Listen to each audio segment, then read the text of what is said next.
All right. Yeah, so it should be popping up on the tube at some point. All right. Yeah, there we go. All right, so yeah, we're live over there too. All right, so let me condense that so that way I can see the chat. All right, so there we go. So again, tonight's topic course is putting together a plan, right? Markers are signaling what? So like a lot of the scenarios that we discuss or talk about on here, where we're trying to make sense of all the I don't know, the fireworks, right? The talking points coming out of out of Washington, all of the the pundits, of course, the analysts, things of that nature, trying to shape shift the reality of traders to stay somewhat poised in the market. Of course, they have to always speak that kind of terminology because they have clients they have to adhere to, right? Never, you know, in the moment of hedge fund or fund manager history where they are adamant about their clients not necessarily being in the market because that's how they get paid. Now, we know about the black swan events. We know about moments when there's a lot of weakness and they're saying let's pare back some of that exposure. Let's move more to a cash position as opposed to live margin, right? And they just try to play the safe route, excuse me. Rarely do they speak about buying puts though. They're more all right, let's just pare back some of this and let's go into defensive play. So their aspect of being defensive against markets, market pullbacks, or let's move towards a more defensive trading strategy or industry, right? And just try to trade that long as opposed to okay, hey, let's buy some puts. Now, not all fund managers, but for the most part, a lot of the ones that you hear on CNBC and this, that, and the third, they're always speaking about the ideal of let's move to something more defensive, right? Cyclical trades that comes around when there's a need to kind of uh, hedge against some of the top performers, right? High growth laden stocks, of course, tech being the ones that we always kind of look to, right? But as we've been discussing, we know that a lot of the tech stocks, even though they've been they're going to rally with the broader market when it's rallying for the most part, you will have a little divergence here and there. But that's just basic market sentiment, right? Nobody want to be left out, right? And so they're just chasing wherever they can. So it's not based upon any fundamental change to a lot of these stores, I should say, but these companies, any kind of growth story. It's just more so let's stay in the market, right? Let's try to find a way to, squeak out a few more gains, right? All right. So what's going on, everybody? I see a few more family popping in. Peace, power, and profit to you, over Jeremy, over David, or over Derek just popped in, and a few more everybody else, Brother Brandon, Sister Angie, Sister Monica, over Chris, over Rich in the building, Brother Dondre, and many others. I'll make sure I miss anybody. I guess I'm going through the roll call, right? Like we're in school. Roll call, signed off. When I call you, they ain't signed off. Right? Overseas in the building, of course, as well. And a few other family that may be popping up on the tube side. Again, thank you all for your patience and attendance as always. So without you guys, there's none of this. All right. So yeah. So again, putting together a plan, right? Markets are signaling what, and so I like to make these things interactive much as possible because I think we gain a lot out of it, and we're most susceptible to retain when we're speaking things, right? When we're kind of talking through scenarios where it has a desired interest, of course, but especially when it has to deal with, something that we might be trading. Again, what we may be watching in the market that may have us a little spooked, or that makes us feel very aggressive and convicted to take a trade. All right. So what I want to do is kind of starting off out the gate. I want to kind of go around the room a little bit for those who can't open up their mic and talk, because I know this is kind of family time a little bit. A lot of you guys just listening, right? But for those who can talk and open their mic, I want to get a little bit of you guys' opinion, perspective. If you have any kind of theories in play or thesis on the table at this point. I mean, live trades concerning what we just witnessed over the past week and a half, right, or 2 weeks to be exact. But what are markets signaling to you all, right? Because it's, it's one thing to try to trade the market kind of isolated, and it's one thing when you kind of somewhat in a group where people, are actively, constantly, promoting a trade or putting together an idea of a trade or a stock. And so it helps a little bit when you're not trying to do it on your own. Not that you can't, but we're all learning how to be more self-sufficient regardless. That's the end goal, to be able to do this, on your own, at a high level, right? And be efficient at it, right? Not just, okay, I can, hit one here and there, but to be consistent is the name of the game, right? We understand that this is a game of consistency, right? It's not so much about always swinging for the fences and trying to get that home run, right? It's a lot of base hits, right? Base hits wins the game, ultimately at the end of the day, right? Because you kind of tire out a lot of the players on the opposite side, right? As opposed to just kind of, home run and whatever. People ain't tired. We ain't chasing that, right? So, like I said, I want to start off just kind of going around the camp here and figure, or figure out from you guys, what are you guys, thinking about as far as the market? What do you think is happening, in real time, and how we can potentially strategize from that, going into the future, right? So markets are signaling what, right? That is the question. So I guess there's no particular order. I just, well, I guess I do it in the order. But that way, we can try to get everybody through here. So I don't know, Sister Angie, I see your name up here first, and the participants. I don't know if you can open your mic or not. If not, we'll just kind of go down the list and come back if we can circle back. Sister Angie, are you there? Miss Monroe, are you available? She might got the babies near. All right, going once, going twice. And she got the babies near. All right, over Brandon, I don't know if you're able to open your mic. If not, well, Yes, sir. I'm here. Oh, I never always have mind. to race back to the screen to take my mic on, to put my mic No, on.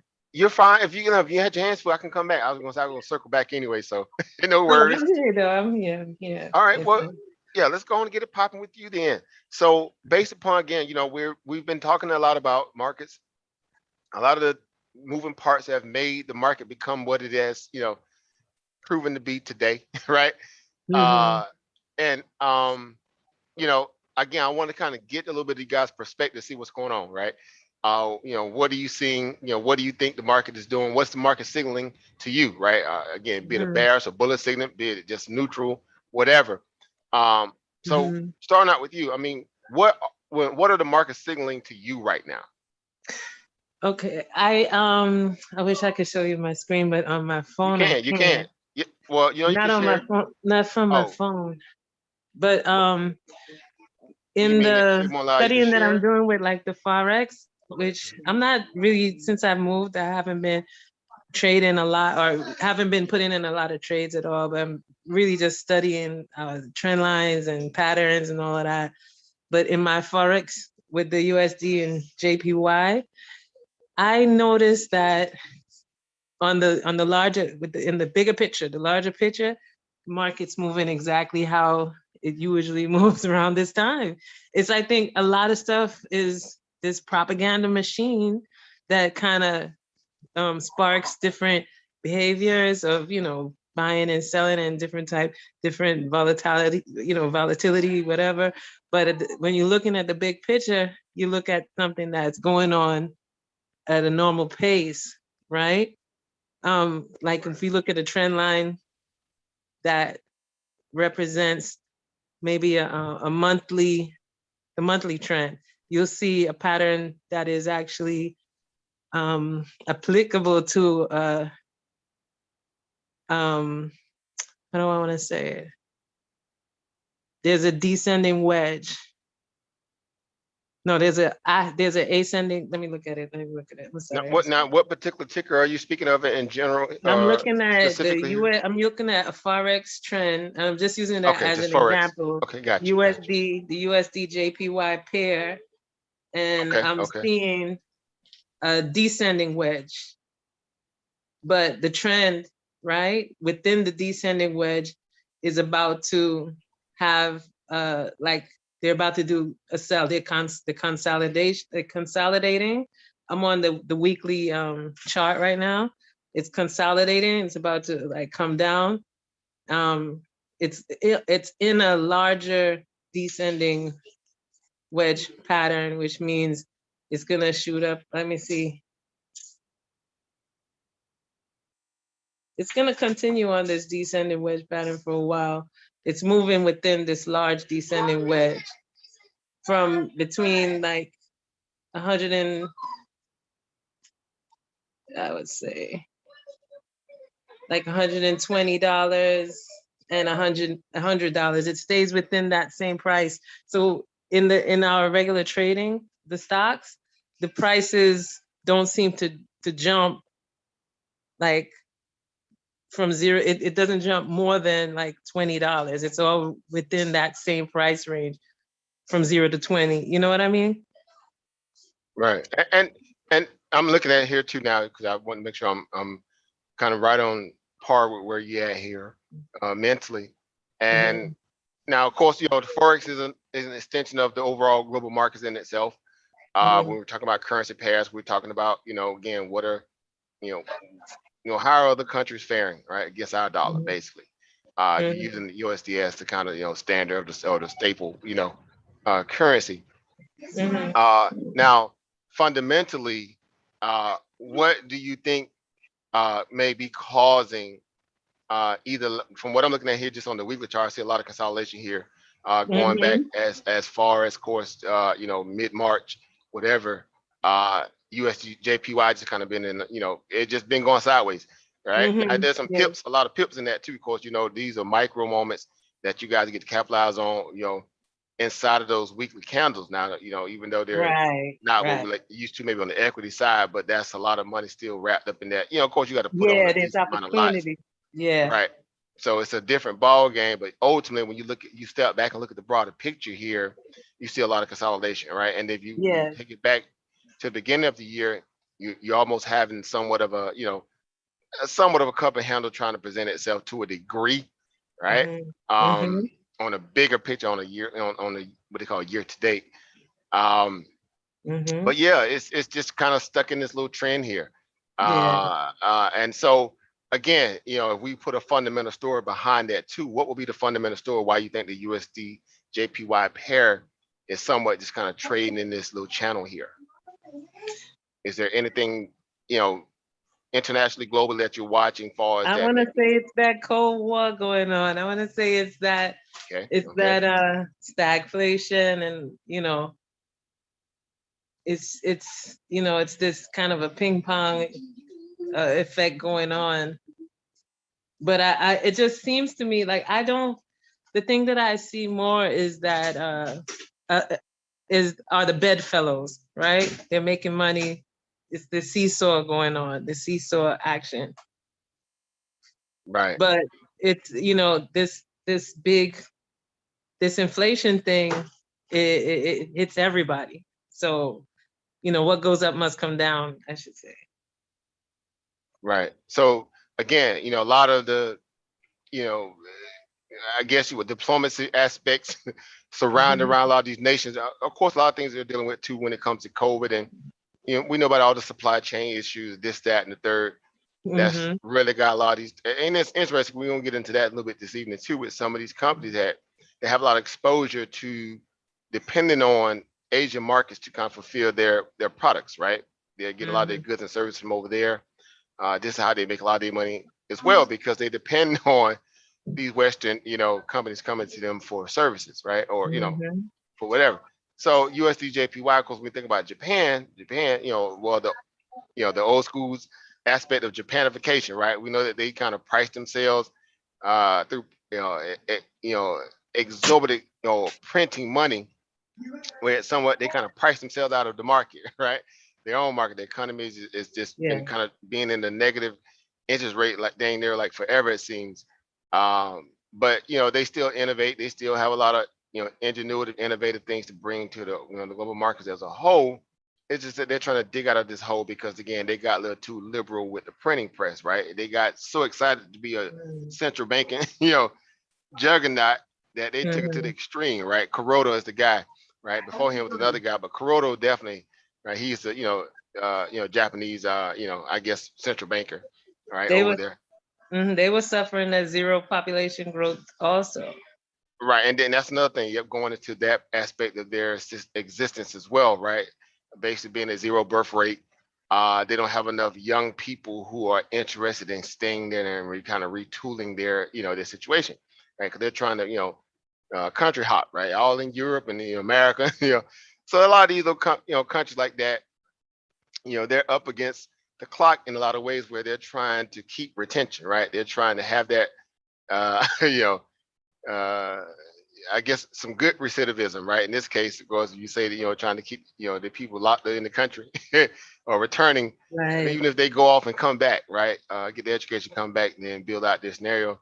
Well, that's going to be important, right? Because you starting to see a lot of companies starting to consolidate now, and they merging to make bigger companies, and well, it's going to start taking a lot of these smaller countries to do the same thing, right? Because everybody's trying to, they're leveling up. Everybody's leveling up, and somewhat to a degree, they're starting to lock down just a little bit more than what you've been seeing over the average. Even though you think, immigration and things like that nature are still kind of on the table, but you're starting to see that now, right? Because if you can't build out your own situation, somebody else gonna come in and build it for you, and then they're gonna get the first dibs on all the goods and services, right? It's kind of reverse colonialism in a lot of ways.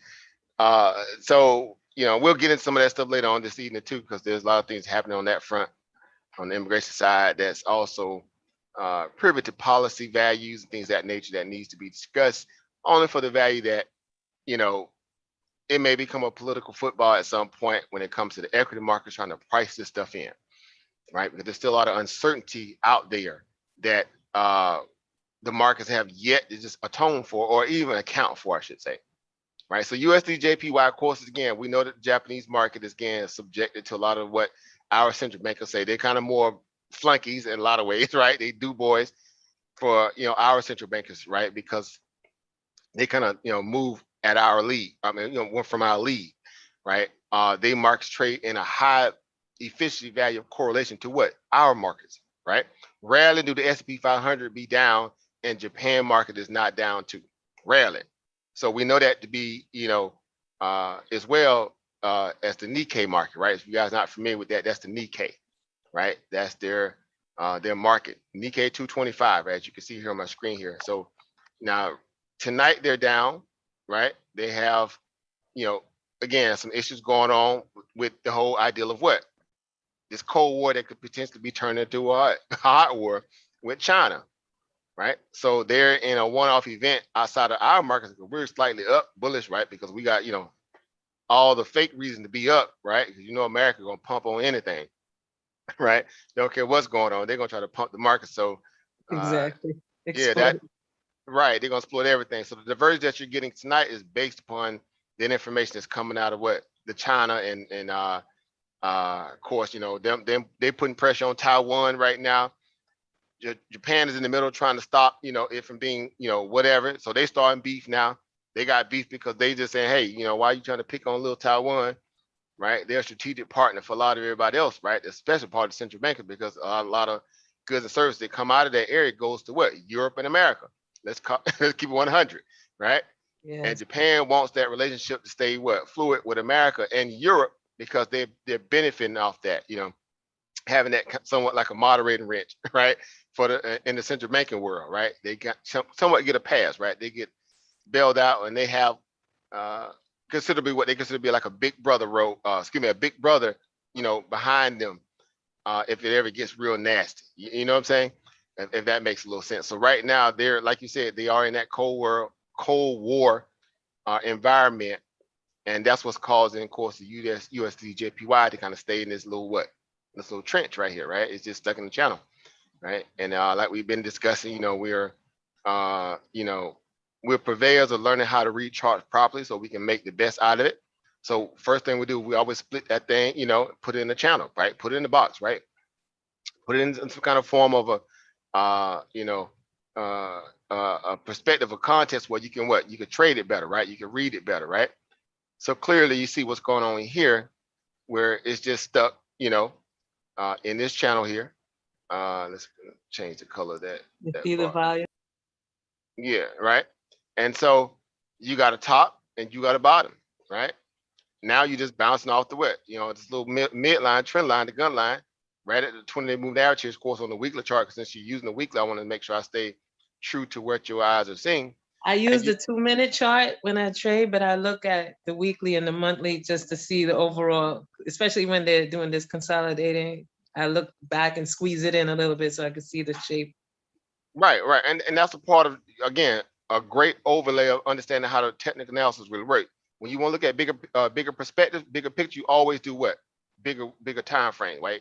Day, weekly, monthly, yearly if necessary, right? Of course, when you're intraday trading, meaning with live money in real time, you want to find the most micro moments that you can potentially catch, because you're trying to catch every aspect of the market that you can at that point, right? Even though you may have a 5-minute chart up, as well as a 1 minute, 2 minute, or even a tick chart, you still get a chance to see that overall picture, right? So, but as of now, of course, definitely I see it here. You kind of 109.40, 109.50. We'll play that game up to like 111. 111 basically, right? So that's based about You sound like my son. He said the same thing. He said it's gonna go up some more. Yeah. All right. Well, we always endeavoring, if we're directionally biased in the stock or asset, whatever, that it does go our way. But we still got to make sure all the other underlying factors are somewhat in the mix, right? Of course, volume, right? If there is a fundamental cause that may move it, if you're coming off a certain point where it might have been kind of stagnant for a long time, consolidation, or if it's oversold, getting ready to bounce, or if it's overbought, getting ready to kind of pull back. All those things matters. Now, looking down here on the TTM squeeze, or the squeeze momentum indicator down here, what do you see? It's starting to turn a little bearish down there, right? Yeah. Even though it's trending up, but you know how we always talk. Anytime if volume is starting to fleet to the downside in the stocks, or the assets melting up, that may just be a moment where it's getting ready to run into some exhaustion. Now, this right here still look like it still have a little room to kind of maybe try to get a little bit more uptrend before that actually happens. But all those things do come into play, right? I'm sure you know that, but we talk about it for a reason. Night. At this time, it usually sells. Right. And well, Forex trades on a different energy anyway, right? There's investor sentiment based upon what? If they're online at that moment, meaning there are patrons that really participate in that currency, right? That's Japan, right? So right now, Japan markets are what? They're live, right? Or they say a hot market, right? Yeah. Along with China, right? They're waking up over there. They money hungry, right? Rush hour traffic, even though it kicked off, around the 6 hour, but still, the average everyday hustle and bustle scenarios of people trying to get into market at this point, they're seeing that, that action, saying if it's positive or it's negative or whatever, right? But again, they do have some headlines to keep, may have them in the fog this morning, right? Because of this whole China thing, right? But again, that's a part of assessing also psychologically what's going on in your little trading world, right? Meaning in a particular stock you may be trading or asset, whatever. That's how you want to go about really putting everything on the table. Does that make sense? Right? You really want to talk it through. You know what I'm saying? Because you got to you have to be able to vocalize, the ideal of what you're trying to, turn into an actualization, right? In terms of a profit, right? It can't just be I'm just jumping in because I think somebody said this, that, there, whatever, right? That's a whole lot of anxiety. But here you want to be able to talk through an opportunity. If it seems to kind of check a lot of different boxes that we kind of look at, then yeah, that gives you a more lucid perspective, right? So in this case, markets are signaling to you in terms of the USD JPY is that of course they're stuck in this little box. They have a lot of a little bit of overhanging fundamental fear over their head with this whole Cold War scenario, potential issue with China.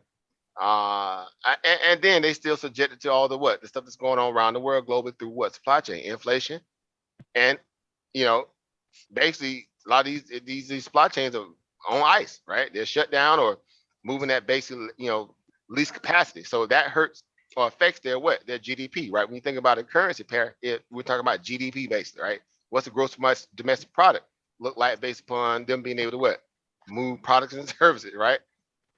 And so right now, Japan is somewhere, they're trying to find yield wherever they can, right? But they're subjected like everybody else. And even more so because, again, there's other underlying factors, right? There's negative interest rates. population scenario, and they just Mm. Is that a whatever. golden, is that a golden cross right there? The 20 crossing the 200 or And is it's typically the 50, but the 20 could be also a bullish signal, right? There's different names for those two, the 20 and the 50. Excuse me, 200, but it's typically the 50 and 200, right? But you can definitely say this is a bullish signal because again, anytime short term moving average, crosses the crosses long? over a long term, that's a typical bullish, reality in itself in terms of day scenarios, right? Uh, you know, because in this case it failed, and you see here clearly, when the 20 crossed below the 200, what happened? The stock was what? It was, failing, right? It was trending a lot, trying to stay above water. Even though you had some pops up above it, below it, but it stayed below that and traded down with that 20-day moving average. See how I respected it here, right? Mm-hmm. And then eventually, it bottomed out at the bottom of the regression band. Look at there. Yeah, it couldn't make this stuff up, right? Right. The linear regression band became a very key, pivotal, signal value to turn it. You know what I'm saying? And then Yeah, eventually, when you pinch the sides together, you're gonna see that drop. It's within a larger wedge. That the high that you see, that's at I can, I'm trying to touch your screen like it's my screen. you can The write on. highest, You can annotate. You can use your finger and hit the annotate button. the highest point that you have there to the lowest point right there, that's within that the larger wedge that you're You not took seeing. over You have to here pull it. because I'm gonna need y'all to get on these pencils and start writing Yeah. because y'all gonna have me chasing stuff. Y'all better start writing on these chart. Y'all know y'all wouldn't get away with this stuff in school. Y'all better start writing on the chart. No, but if you can't find it, don't worry about it. But you saying over here in this area here or back over here? I'm lost. I want to make sure I'm keeping up with If you can you pinch your like I on my phone I pinch my screen to see, you. No, yeah, is it in to a see shorter what you term do. frame No, to see or the going back? earlier, like the older, So give me a date. So give me a date because I'm gonna put you to work like now. Because go you if back you got, in the I need a years. date. Look down at Oh, the you need a bottom. date. Yeah, look down at the Hold bottom on. and give me a month in the year. Yeah, Okay, 'cause- okay. It's not, you yeah. gotta go before October 2018. You gotta go before that. You Okay, gotta so you go there. You go. See now. You see that? See. Y'all better start. Y'all better put y'all to work. All right. All right. So you yeah, see how even if high, you tighten it down you see from that, that right there? It's though they're going within that same wedge from those dates right there. right? That Well, it's just stuck. It's stuck consolidation. in the channel. Well, that's what I'm saying. Yes. It's Yeah. stuck in a channel, and you basically just playing the 200 moving average. Back, above, and below. Yes. It ain't nothing new when it comes to currency pairs in this perspective, because again, a lot of this stuff is dependent upon, like I said, like, of course this growth of the country, right? And if there's any adherent risk up against that, right, that GDP value in terms of currency strength, then of course that causes it to somewhat you know they're pulling they pull the brakes a little bit on it, right? And that's what you got. Just got a long consolidation. Again, for people who trade in forex, y'all know that's a lot inside of those small little moves there too. Of course, if you can catch those pivots at the right place, right? So it's unlike trading a regular stock, right? When you look at that, like, man, that stock there just ain't going nowhere. But it's the pip world is a whole new different world, right? It's definitely Right. a whole new different world. And the baby pips, aspect of it to to the full pip perspective. Right. So yeah, so a lot to digest in that. But yeah, for the most part, I understand. I think you Thank understand you. what's going on here. Mm-hmm. As far as what the markets are signaling to you. Now, if it's just even in the forex side of things, and this is your asset that you're focusing on, then yeah, okay, you backstep, or I'm saying backstop all this with all anything you can find for as what may be either catalyst for the overall country strength value in terms of the currency, or a hindrance, right? Beyond that of just COVID alone, those things will matter, and it's to kind of let you know what the asset is doing or not doing. Make sense? Yes, it does. Thank Right? you. And thank you, because again, this is a part of the game where everybody learn from one another. And moving from different asset classes and seeing how markets are respecting, uh, you know, uh, you know, I guess the game plan that a person may be kind of endeavoring in, or just overall what the markets may be signaling in that, that neck of the woods in terms of global aspect of things, right? if they're strong or they're weak compared to, another country, this, that, and third. Right. So definitely opportunity there. All right. So thank you, Sister Angie. Shout out to Sister Angie, right? Going Thank in you for all already. that. Right. All Shout right. out Love it. I love it. everybody, PPP. All right. I love it. I love it. I love it. All right. So we got Oba David up next. I guess if you're able to, Oba David. I don't know if you can or not. Again, what are markets signaling to you right now? If you're able to. Well, after yesterday, listening to Jerome Money Printer Powell, sounds like we're gonna be buying the dip for the next few months. All right. So you think we're in a buy the dip modus operandi right now? As far as the broader market. So you thinking all the inherent fear that we were dealing with just recent surrounding all the other stuff is kind of out of the way right now, or what's your take? What is your thesis? I'm thinking all that fear is gone. So we're still, the bears are gonna go back into their caves. Bulls are coming back out. You saying the bulls coming back out? All right. So, all right. Now, of course, are you basing that based on a technical or a fundamental story, or both? Mostly from what Jerome Powell said yesterday. Okay. So He's now taking off until maybe next year. For what in particular? The tapering. So, okay. So the tapering talk. Now, so Yeah. you're saying out of that conversation, you're taking that he's not going to taper until next year. Yeah. All right. So that's interesting, right? Because of course, Wow. there's a lot of, but everybody's perspective is based upon what they are able to perceive, right? And that's what makes the market great, because everybody has their own individual perception. Now, the market's still gonna make it do what it's gonna do regardless, right? No matter how you feel about the market, it's either gonna be you either gonna be in trend with it, or you're gonna be out of trend. You know what I'm saying? As they say, kind of trending, right? Now, because like we've been discussing on here over there, you already know how we are, right? We warriors of trying to stay ahead of the Fed or with the Fed at least enough to where you can try to trade within the confinements of, risk, right? And just kind of putting the market in a bigger perspective in terms of what a market's signaling. Well, what are some of the things that you think America is dealing with right now that could be a hindrance to the stock market, if you will, Oba David? We got, we still have the new variants, of course. There's whispers of possible lockdowns, mandates, what else? Jobless claims. Jeez, just so much. So it's a few different things going on, right?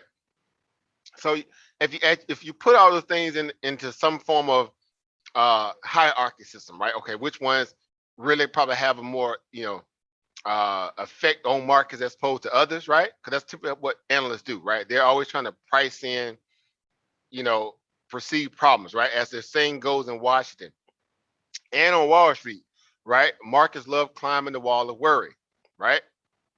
Right? Bureaucrats, they like taking on, playing the game of worry, right? Because in that moment, they feel like they can get the best things accomplished when they're, actively trying to aggressively, challenge a problem, when there's opposing forces, this, that, and the third. Now, to put that, into light, to a perspective, when you're saying that, you think the market's somewhat in an all clear stance now, the reason why I want to get a fundamental breakdown of how you may, arrive at that conclusion, right? But it's still kind of peanut because we still don't know what the market gonna do. That's why it's a forward projection, right? You're playing the role of an analyst right now, right? So look at yourself as like David L. David L. Investments firm or something, right? Right? And you're trying to convince your clients that everything is in the all clear. Let's just stay, risk on at this moment. We think the market's going to rebound and do this, that, and the third, right? Because this is the conversation you would have to have with them clients concerning that, right? Whether they need to pare back a little bit some of their margin and move more into cash, or stay fully in margin and have all that exposure and risk. Does that make sense? Mm-hmm. So you have to be able to talk them through all those things that we were discussing about what are the real world issues that may stifle markets or cause them to throttle and run higher. So if you say, well, okay, well, Jerome Powell somewhat hinted that, you know, the markets are somewhat in all clear because he's going to continually, what would cause, I mean, what are you what do you think the Fed is doing now to make you feel that kind of, sentiment as far as the market? What is it about the Fed that had you excited about them, uh, you know, that will make you take that stance in terms of being aggressively bullish? I wouldn't say aggressively, but the fact that they're going to continue to buy the bonds to pump the markets. So the bond purchase, right? Asset purchase, right? Bond, and they got doing the MBSs, and they're doing mortgage-backed security and doing regular treasury, right? Or bonds. Now, of course, we're gonna get into that this evening too, right? Because we want to listen to that commentary a little bit more in depth, right? I was busy yesterday. I was on the road for the most part, but I was able to kind of get snippets and pieces and then kind of do a little, excerpt soundbite based upon the news reels and try to get exactly what I need to get out of that in terms of what Jerome Powell actually said, because everybody's expecting the Feds to do what? What is the market expecting the Feds to do right now? What about between the tapering and raise interest rates? Right.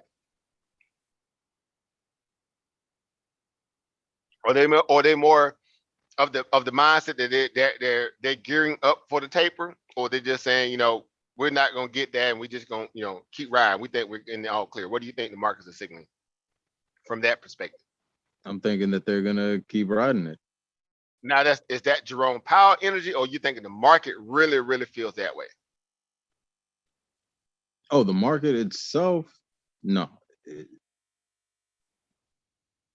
Well, see, that's the difference, right? Because you have to be able to make that connection, right? Because if you're going to say from a symbiotic perspective, the Fed is, kind of giving, let's say, Wall Street the signal that they're in the all clear, then Wall Street will have to, respond favorably to that in a way where they're feeling like, okay, we still have a little bit more punch bowl, drinking to do, all right, before, they kind of remove the punch bowl, right? The free money, right? Yeah. Now, ordinarily, if you look at the chart, what we have up here called just on the daily here, well, what caused this pullback here over the past, let's say, I don't know, maybe 2 weeks, right? We'll go back 2 weeks. 1, 2, 3, 4, 5, 6, 7, 8, 9, 10, 11, 12. Yeah, about the last 12 days, right? 12, 13 days. What you think has caused that pullback? I thought that was more for the anticipation of the tapering. All right. Everybody was thinking that, the rug was going to be pulled underneath the market. Right. So good assessment. So that also means that what? Markets are not so sure about what? Their man, right? Their printer mascot in Jerome Powell. Because they're now starting to also factor in what? Real world issues, when you say so? Yeah, absolutely. So what are some of the real world issues that affect the market? Like we were talking about earlier. What are some of the things that affect the market that the markets can't hide from? Say again? Inflation. All right, so inflation, right? That's the elephant in the room, right? Because we know that's the talking point you see a lot on these news reels, right?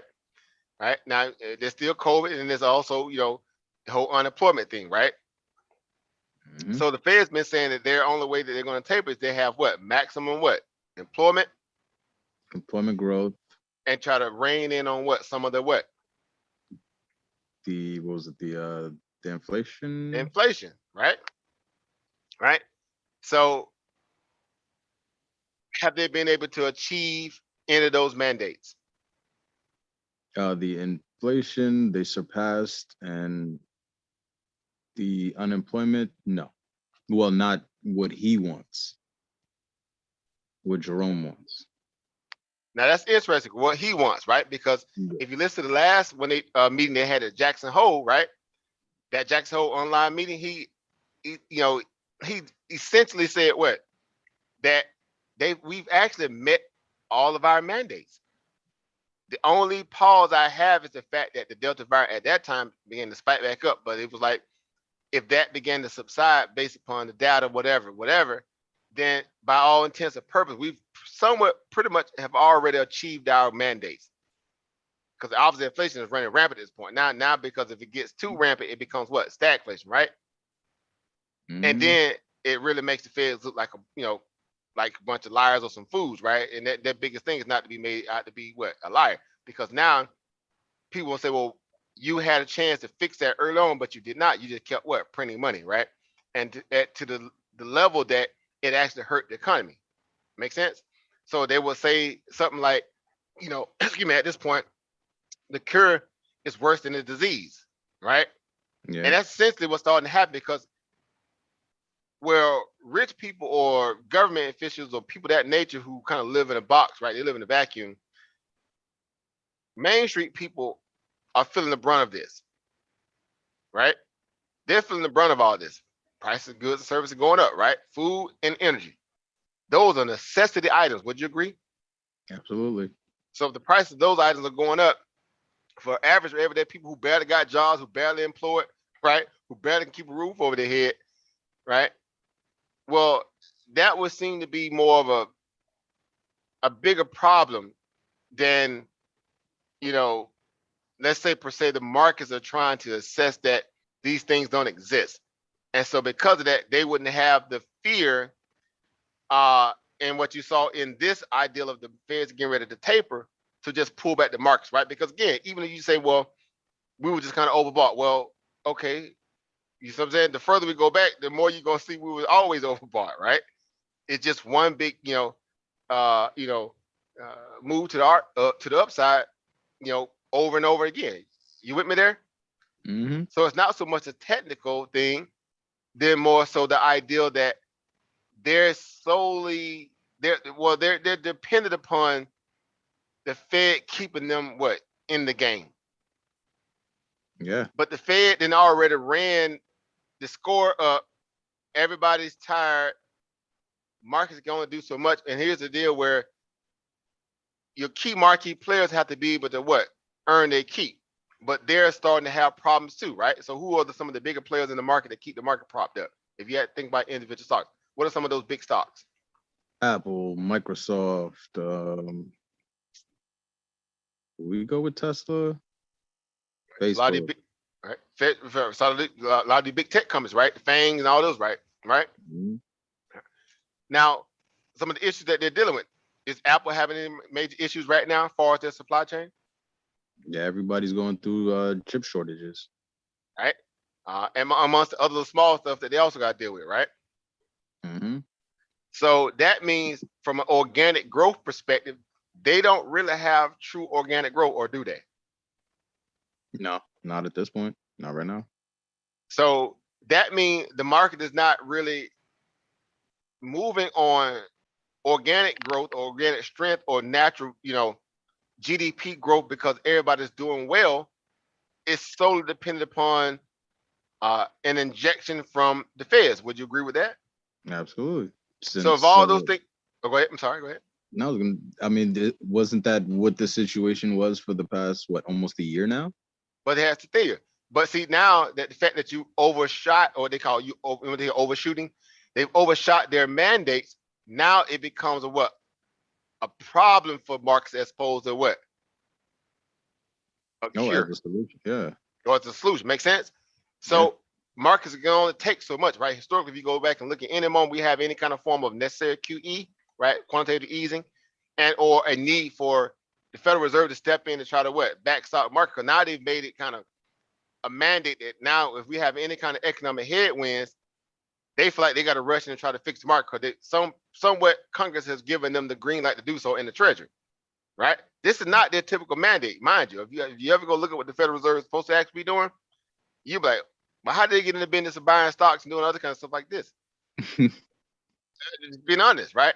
It's crazy when you think about it, but this is what they call a step down history lane, a memory lane, where you start to realize that these people are they're playing a very, I should say, they're playing a very, very dangerous game. They're overstepping their bounds. Beyond, and then some. And so, of course, markets are always going to try to make the excuse that this is the reason why we should stay risk on, right? Because again, greed begets greed. That's one of our favorite sayings over here, right? greed begets greed. People rarely, take a step back from the money spigot unless they have to. Make sense? If it's running, it's flowing, you stay in it. Why? Because the human emotions tell you that getting is good, right? Well, Wall Street just had a whole year in what, 5, 6 months or 4 months of getting the good when they felt like the world was getting ready to unravel before them. Now, even though it's unraveling in front of them physically with COVID and everything else, but from the market perspective, they feel like they're protected. Why? Because they have the feds that are there to what? Print all this money, balloon our national debt, run on more debt onto the Fed's balance sheet. We were at around about what, 3.5 to 4 trillion before COVID, and now we're sitting well over 8 trillion plus that we've added to that. And that typically takes about 2.5 sitting president terms to equate that level of debt that they've now incurred by pumping the market. Now you ask yourself this question here. Now this is more on the ethical side because we know we're still, markets don't really care about ethics, right? Or how you feel, right? Right? But ultimately, you still got to be able to square this inside your head too when you make these kind of conscious decisions about how you invest in the market. Do you think, knowing all those different parameters, our way of life as Main Street people has been served to be better since they've been printing all this money? Of course not. No way. Right? So at some point, the bottleneck effect is going to take its course, right? And there has to be a reckoning to a degree. Make sense? Mm-hmm. That's where you have pushback between the political parties, which you're having now with what? Debt limit raising and this whole idea of what? Shutting the government down and Republicans playing hardball. Now we know historically they've always kind of came back and said, what? We take it to the last minute, then we agree. But these things are a little bit more different now. We're in a different environment now. Make sense?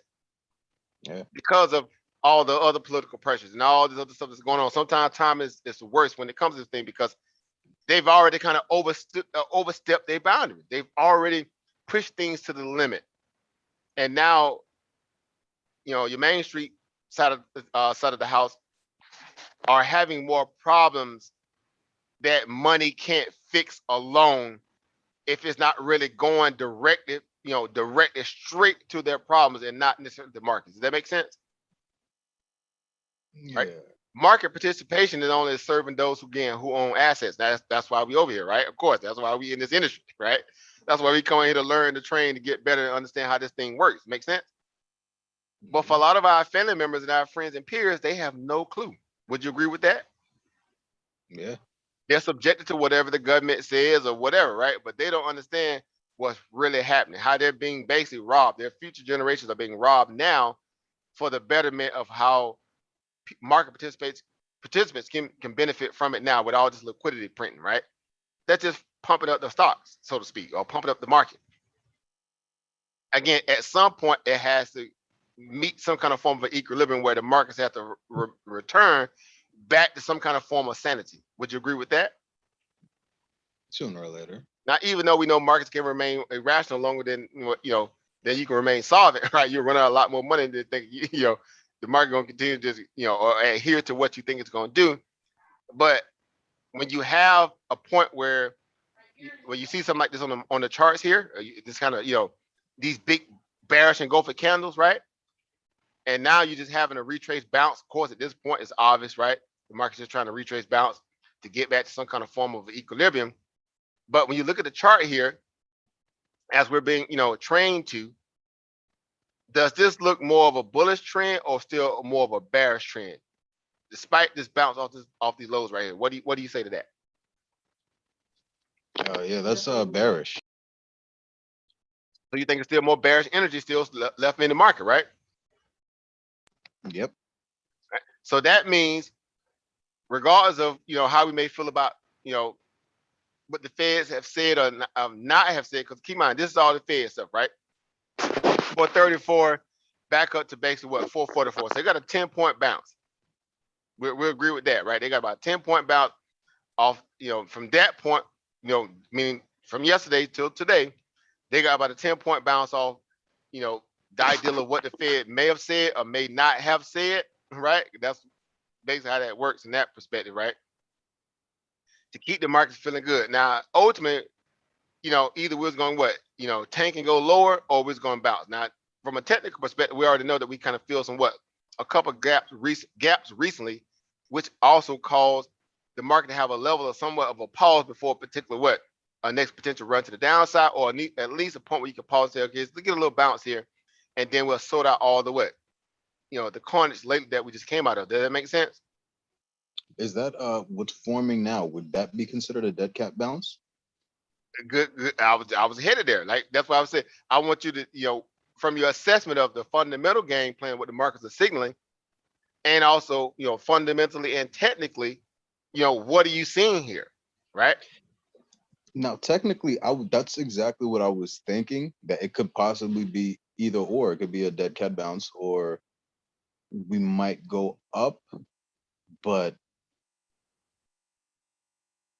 I don't. Right. See where we're going here. See that 20-day moving average up there, right? I was posting that today in our group, right? That if we cross over that 444, obviously we have to be able to hold, right? And if they can hold above that, then potentially we'll try to push for that 446, right? Well, they fell shy of it today, right? They got a nice little pump up tonight, 444, 80-ish, somewhere around there. As you see on the wick right there, we hit 444.89, right? And then we pull back a little bit, into the day, right? Like some of those gains back into the end of the day. Now, of course, there's options that are going to expire tomorrow. There are people who are still weighing the gravity of all the things that the Feds have said to try to see whether or not this is, game on, or maybe we ain't there yet, right? Because the markets felt really confident about what Jerome Powell had to say yesterday to let them know that the markets are still going to be safe for at least, let's say, another 6 months or longer. This is a question. Do you think we would have rallied a lot harder than what we got over the last day and a half? That I couldn't even tell you. I'm not too sure. But if you go back, every time we had any kind of really brazen news coming out of the Fed that all the markets were waiting in anticipation for, that would give you some historical context to that. Would you agree with that? Yeah, definitely. So guess what? Right here, see that circle I have right here? And that was the Jackson Hole scenario. You see what happened there? Out of the Jackson Hole scenario, it was a real proverbial can kicking moment based upon unemployment numbers, and also the idea of what happened as far as the COVID, that made them feel a little bit more, we got a little bit more extra time before it's game over. And see how hard the market rallied, right? All the way to an all-time high. Now, this time the Feds were up against what you consider to be, they had to somewhat adhere to the data, because now it was almost certain that, hey, the job numbers are getting better. There's a lot of jobs to be filled. There's over 10 million jobs that need to be filled, regardless of people sign up for them or not. But there's a lot of employment out there. Inflation is running rampant to the point where we're close to stagflation. You know what I'm saying? So now they're forced to say they can't keep kicking that can down the road anymore, because now all the economic data is showing otherwise. Does that make sense? So the markets have to start figuring out, okay, where's our line in the sand going forward? Because if not, we can't continue on this way, knowing that the Fed is now back into a corner where they're either going to have to outright lie to keep this game going, or they're going to have to go and make an effective policy change to kind of at least pull back some of this, unwarranted, how I want to frame this energy that the markets are completely Teflon done safe when they're not, because a lot of the stuff that's affecting the market overall, again, inflation, supply chain shortages, things, that, and the third, are not just coming from, the mainstream, but it's coming from the companies, right? The corporation, they're signaling, as we'll get to that tonight. Nike, right? There was another one. They had earnings tonight. What did they say on their conference call, right? The same thing with General Mills. They just had their earnings. What did they say on their conference call? Inflation is running rampant. They have to pass this cost on to the consumer at some point. So the printing of the money is causing more problems than doing good. So they're almost to the point where they may be forced to taper. You with me there? Yeah. So the Now, here's market, my question. okay. 'Cause I was under the impression that even with all the money printing, no matter what, the the money printing would just pull the market up. So what you're saying is the situation has gotten so bad that even with all the money printing, the markets can still go down across the board. So again, that's why I was making that point. If you think about what caused the pullback over the last 12, 13 days, it was the inherent what? Fear that they know that a lot of this data is starting to now surface that what? We're not as bad as the Feds kept trying to say that we are. So their excuses now is becoming very what? Limited. You with me there? Yeah. Because if not, you wouldn't have had this kind of level of pullback. You see what I'm saying? It would have been, let's say at most would have gotten down to the middle of the trend line there, or maybe even fill a gap here. I would have even been comfortable filling the gap there. But that was the one key moment right here. This counter right here, that was the one deciding factor right there. Not only did we break, but we gap down profusely underneath that. That's fear. Now, there's other things that cause that too, because we know about the old Evergrande situation too, but that also compounds this situation. Does that make sense?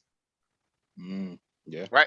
Look at, knock on wood. Brother Rich already, look at, knock on wood. As soon as I spoke on that, he typed in the back chat, Evergrande supposed to pull the market, right? So y'all see what I'm saying? See, this is why I love what we do.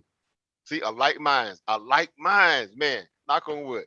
That's it too. So there's other economic factors as well, right? Evergrande, you know, that's the whole issue with China, right? This company, one of the biggest. Go ahead. Hey, over Keith, how you doing? Yes, somebody say something. Go over, Chris. That's you. Yeah, can you hear me? Y'all can hear it. Mm-hmm. Now, I was just gonna say I didn't want to cut your bill, but I was just gonna say it is that fear. It is that fear, and what people don't understand is what Jerome Powell. Save it, oh, Chris. I'm gonna go down here. I'm gonna hit everybody. Okay. That's why I'm doing it this way for a reason, right? Because I know y'all gonna go in when you get your chances, right? But see, I want to do this individually. Why? Because I want to make sure that not that we all have to be an echo chamber and speak and think alike, but I really want to get take the temperature or a litmus test of how we're all assessing the market, right? In terms of risk, right? Fundamental, technical, whatever. But this is good because you need to have these kind of discussion. Why? Because this is real world asset value. You see what I'm saying? Whether it's, I don't know, is earned or not, we know that there is an underhanded, hand in the mix of all this, right? Void of that, markets would not be at these kind of levels doing what it's been doing, right? This kind of, I don't know, this uncontrollable body dip, euphoria where everything is notably worth being bought. You know what I'm saying? Now, organically, that wouldn't necessarily be the case, right? Because we understand markets are cycles. There's different layers and in terms of things that you can invest in, growth value, legacy, now momentum is a new one. So, you would play again, the peak, the trough, right? The ebb and flow, the sine waves. And in this case, it's like, no, we're just only, adhering to V-shaped, values in the market, which is unhealthy and it's unnatural in terms of how markets typically would flow, right?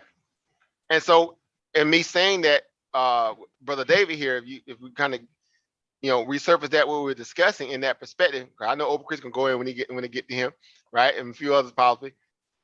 But this is where I want to maybe try to, get you to even look a little deeper. Does that make sense, Over David? Yeah, absolutely. Is it making sense a little bit though? Yeah. Right? Because you have to start factoring that in, right? These things like this, after having such a bullish, aggressive stance coming out of here, and you have gap downs like this here, right? On top of all the other compounding effect things in terms of our GDP issues and potential recession, COVID, unemployment, benefits running out, stack inflation that could potentially turn to stagflation, and then Evergrande and China also throwing a monkey wrench in our plans. You see how sensitive markets really are? Because if they were Teflon done, you would not have that level of what? That level of a pullback like that. You agree with me? Yeah, I'm with you.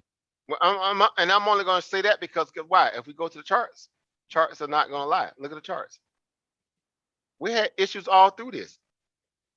issues all through this.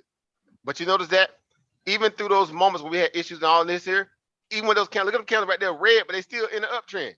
Couldn't make this stuff up. They red and still in the uptrend way over here. But these candles over here are big, bearish, red, and they're what? They're to the what? To the downside. That means Wall Street may just be signaling that what? The punch bowl is starting to what? Run dry. And the economic data points that are really becoming a mainstream issue are starting to adherently affect the markets where, you know, you got to be very cautious on both sides of the trade now going forward, because it is not so much of a sure thing that we got, let's say 2-3 months ago. Right? Does that make sense? Mhm. Right. And so, you know, again, I just want to put that perspective out there. It's not that I'm trying to get you to persuade you or change your thesis. It's that I want you to look at everything that you possibly can to make the best decision for your money. Right? Because it matters. It really does matter how you value information, because you're still learning like everybody else, but you know, learning how to really read the feds, right? You know, what are they really saying? Like I said, we're gonna get into that this evening. We're gonna listen to some of their sound bites. We'll see, you know, because you know, there are some things that are pretty much inherent that, or apparent, excuse me, that they're at that point now where they're gonna have to start making a move. Right. Now, and me personally, of course, I don't see it being 6 or 7 more months before that happens. Me personally, just based on what I've been following. And I think markets know that to a degree. All right. But who knows, right? But you know, we'll you know, cross those bridges when they come. But I would say this inherently, as far as risk factor, make sure that you're very, you know, cognitive of that implied aspect of risk based upon this pullback alone, which also tells you in so many ways markets are not feeling so much like they like, you know, like Don Juan, right? They ain't feeling like they pimping Ken right now, right? they, they they ain't feel like, you know, like, you know, like they, you know, they got all the juice, as one would think, right? Hey, Over, quick question for you. Yeah, go ahead. I'm sorry. When would you pull that trigger? For far as Like the tapering, all that stuff that's supposed to be happening, or the actual correction? oh, okay, all right. So say that. So I'm do like I did over Chris. Say that, because when I come to you, see what I'm saying? I want to be the ID with you. I want to be the politic with you on that, right? Okay. Because I'm doing this way for a reason. I may seem like we're gonna be long tonight. We're not, but we're gonna get through it. But I want to be able to do this because I want to, you know, meet people where they are, and then let's have that intimate discussion about what we can at least atone for, or at least surmise that, you know, this is something that I need to kind of look forward to or into going forward in my trading thesis. Does that make sense? So that's where how we want to kind of position ourselves. So that way, wherever our money is parked, whatever asset a person may be in, right, they can really have at least a little bit of extra conviction, or, you know, or caution going forward in their trading thesis. All right. So Brother David, so with that being said, those factors, I want you to look into those things a little bit more deeper if you can, right? Go back and look at the whole historical data points where you might have seen the Fed have an FOMC meeting and how the markets may have reacted. And ask yourself what may be different now than it was back then, right? So if I just throw this out to you, this last thing here, I throw this out there to you right now. Do you think our economic data has improved in terms of all those things that the Fed was talking about they need to see happen before they talk about tapering? Do you think those things have improved over the last 3 to 4 months? Or they've gotten worse? Yeah, they've improved. All right. So that in itself causes the Feds to have to reevaluate. Would you say yes to that? Yes. All right. So use that going forward, right? Figure out the historical context of how markets are starting to now sniff in the ideal of markets getting back to some kind of form of potential normalcy. I know there's such thing as that in the markets, right? But it may not be as, you know, easy as it may have been, let's say, you know, back when COVID first hit. You with me there? Yeah, but here's my thing, because I felt like it improved to the levels that they expected maybe like a week, 2 weeks, 3 weeks ago. But why yesterday he's still trying to stick to his guns with. But we're gonna get into that. That's the part where I say when we on the back end of all we're gonna do, we're gonna see if we can hear specifically what he's saying, right? I got a sound bite that we're gonna listen to, right? Because I want to be, that's why I say this is a part of your homework too, because as market participants, we have to go back and listen to those things, whether we like to or we don't. But it really does help our thesis. Does that make sense? To listen to them intently, right? Not because, you know, when CNBC broadcasts and everybody else, there's a lot of stuff going on.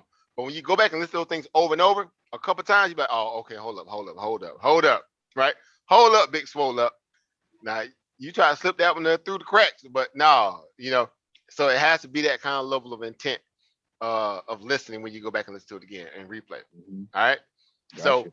So make sure if you get a chance, go back and listen to it again, your free time. But we're gonna play a little sound bite tonight, so you can have a little bit more perspective. Because I think we covered a lot tonight, and we crossed a good bridge in terms of maybe how you can look at the markets going forward. Would you agree with that? Yeah, definitely. Okay, awesome. All right, so awesome. All right, so moving along real quick. Right, I'm trying to get through this seamless as possible, fast as possible. Right, so I guess up next we got Oba Brandon. I'm just going down the list of participants here, and we'll move down through here. So Oba Brandon, if you can, open your mic. All right, What's going and on, sir? what's going on? Oh, what's going on? And so just kind Congratulations. of say again. I'm sorry. I said, congratulations. I seen you've been killing it. You know, Oh, people thank you. saw- Oh, thank you, man. Well, you know, it's team effort. You know what I mean? I'm always gonna put it on the shoulder of the team and give all the credit to the ancestors, right? Because again, we're trying to, you know, we got a mandate too, just like the feds, right? We're trying to go get back their money, right? Exactly. Facts. We're trying to have maximum ancestor reckoning, right? Full employment. We're trying to have look, right?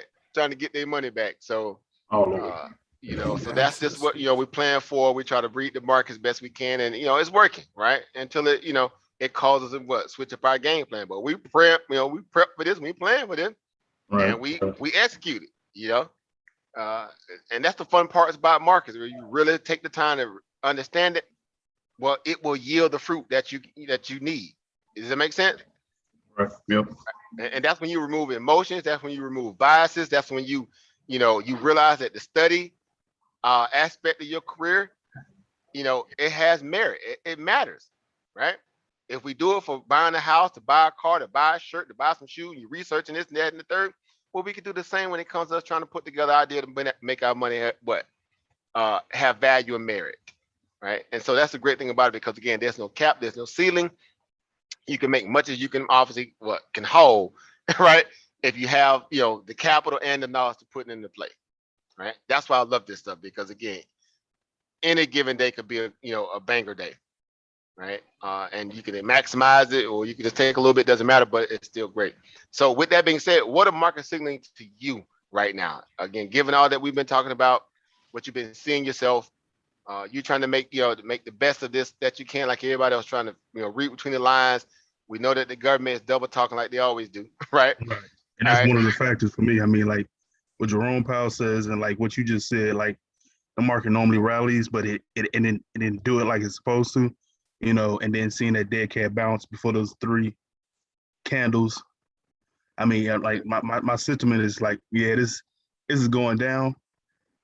I mean, it's gonna be a bearish market. I mean, what from the high to that last let's see, do it right quick. So from here to here, that's only 24 base points, and that's 5%. Well, we're supposed to do a 25% correction, so that's not even enough or 10, right? Because they've been talking about either 10, right, 10 to 25, right? And I'm only gonna say it because we did that one broadcast, we broke down 5%, we broke down 10, we broke down 25, we broke down 50, right? Right, and that's the one with I think Dollar Will was on that too. He came up with the same number that you did. And we're not even hitting those points, or not even hitting those levels. So, I mean, what I've been doing lately is just waiting patiently, looking at some stocks that have a good dividend yield. And again, like I've been preaching, just waiting for a good discount. Tracking. And that part of you being able to assess the market, again, based upon your thesis, right? Because it has to make sense to you and your money, right? It has to make dollars and cents to you. And being patient, being persistent in the same breath though, right? Because again, there's an opportunity also, on both sides of the market when you have such, moments of volatility caused by, a tipping point, right? Or something tipped the scale this time that caused the market to kind of pull back. Now the excuse this time was what? Man, we probably gonna get that taper, right? We probably Right. gonna, it might be getting ready to go. And then the idea that the month of September is always going kind of bad for what? Bad for equities, right? Yep. We're using historical context and all that, right? This whole September, then October effect and all this stuff. So there's always something, right? So, but it's funny how markets are so, it's so again peculiar when it comes to timing, right? But ultimately, you said to yourself, man, they could just flip a switch and it'd be whatever anyway, right? Right. And then there's sometimes when everything just kind of hits ahead and it's like, okay, we got to deal with this now. We can't run from it. Elephant in the room. We done ran the party wagon till the wheels fell off and all the drink is gone. Everything. It's time to go home, right? And clearly we kind of mapped that in that rise and wedge. We just got to a point where it was just a lot of exhaustion, right? It was just exhaustion at the highest level, right? Market just was, almost like straight line, right? If you put this on some like on the monthlies and stuff like that, man, that junk can scare you, right? Yeah, if you put on the 5 years, it's a straight line, straight up. Yeah, all right. Look at that. That's just the monthlies, right? You put that 5, like you said, 5 I'm put on there too, but that's not natural, right? That's not natural, right? Even I got all my my mess up here, of course. Y'all gotta forgive me there. But I had to go to the top and do the change it on the bigger frame.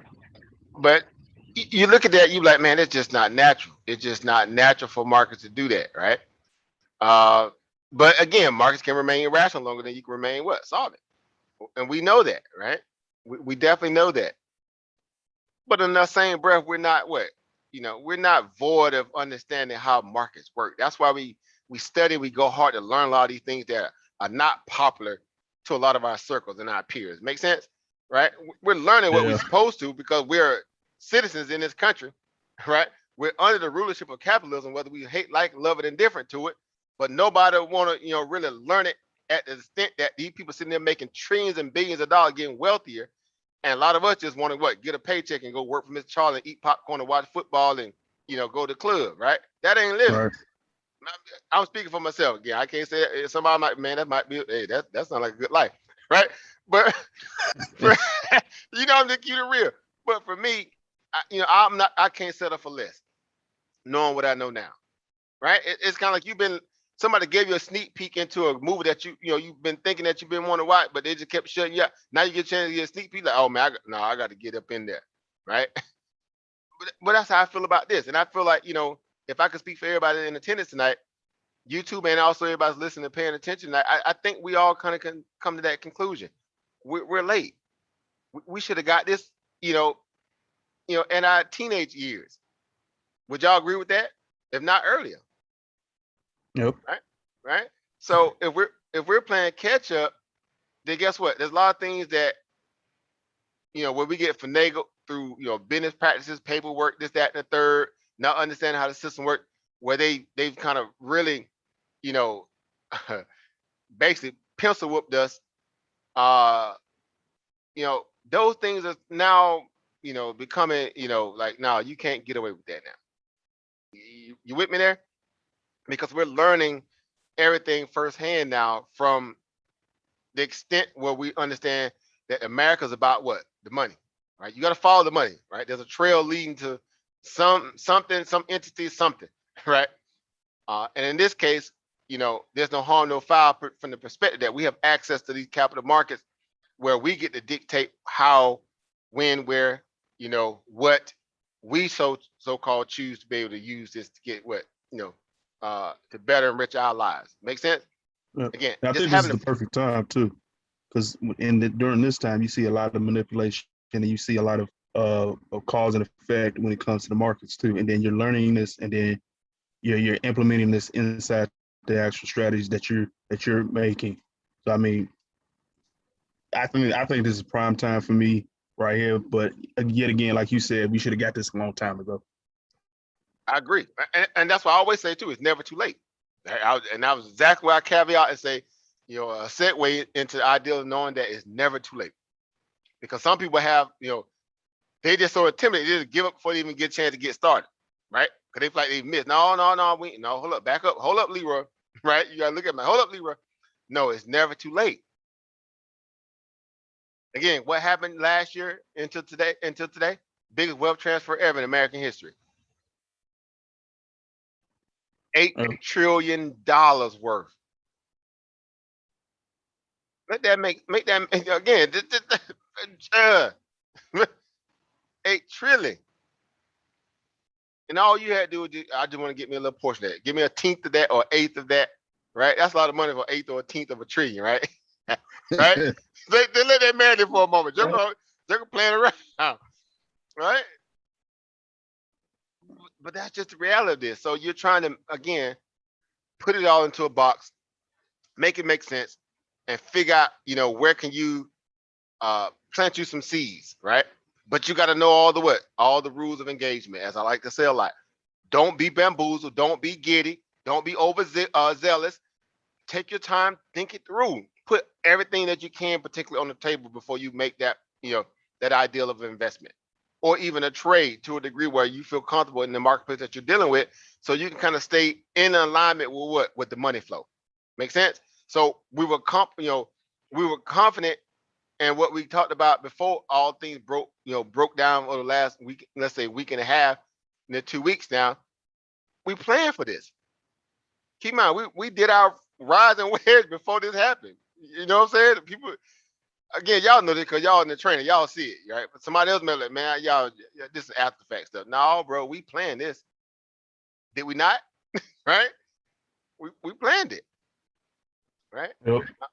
Our guidelines were in play, and then we played all this too. We played all this stuff in the inside too, right? It goes to the Ireland chart because it looks more, I really went into depth on the Ireland chart for a reason. But we planned all this stuff, right? See, so again, this comes with being a student of the game, being hungry, being humble, leaving your implicit biases at the table, right? And realizing that there's a lot of different moving parts, right? To help you get to the bag.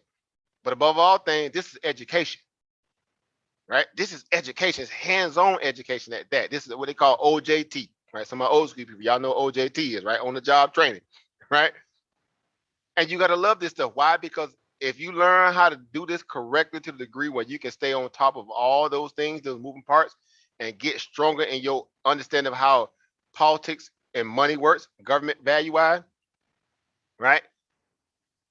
You'll never have to worry about depending on the government a day in your life ever again. And some people are like, that's a bold statement, brother. That's not bold at all. It's not bold enough, to be exact.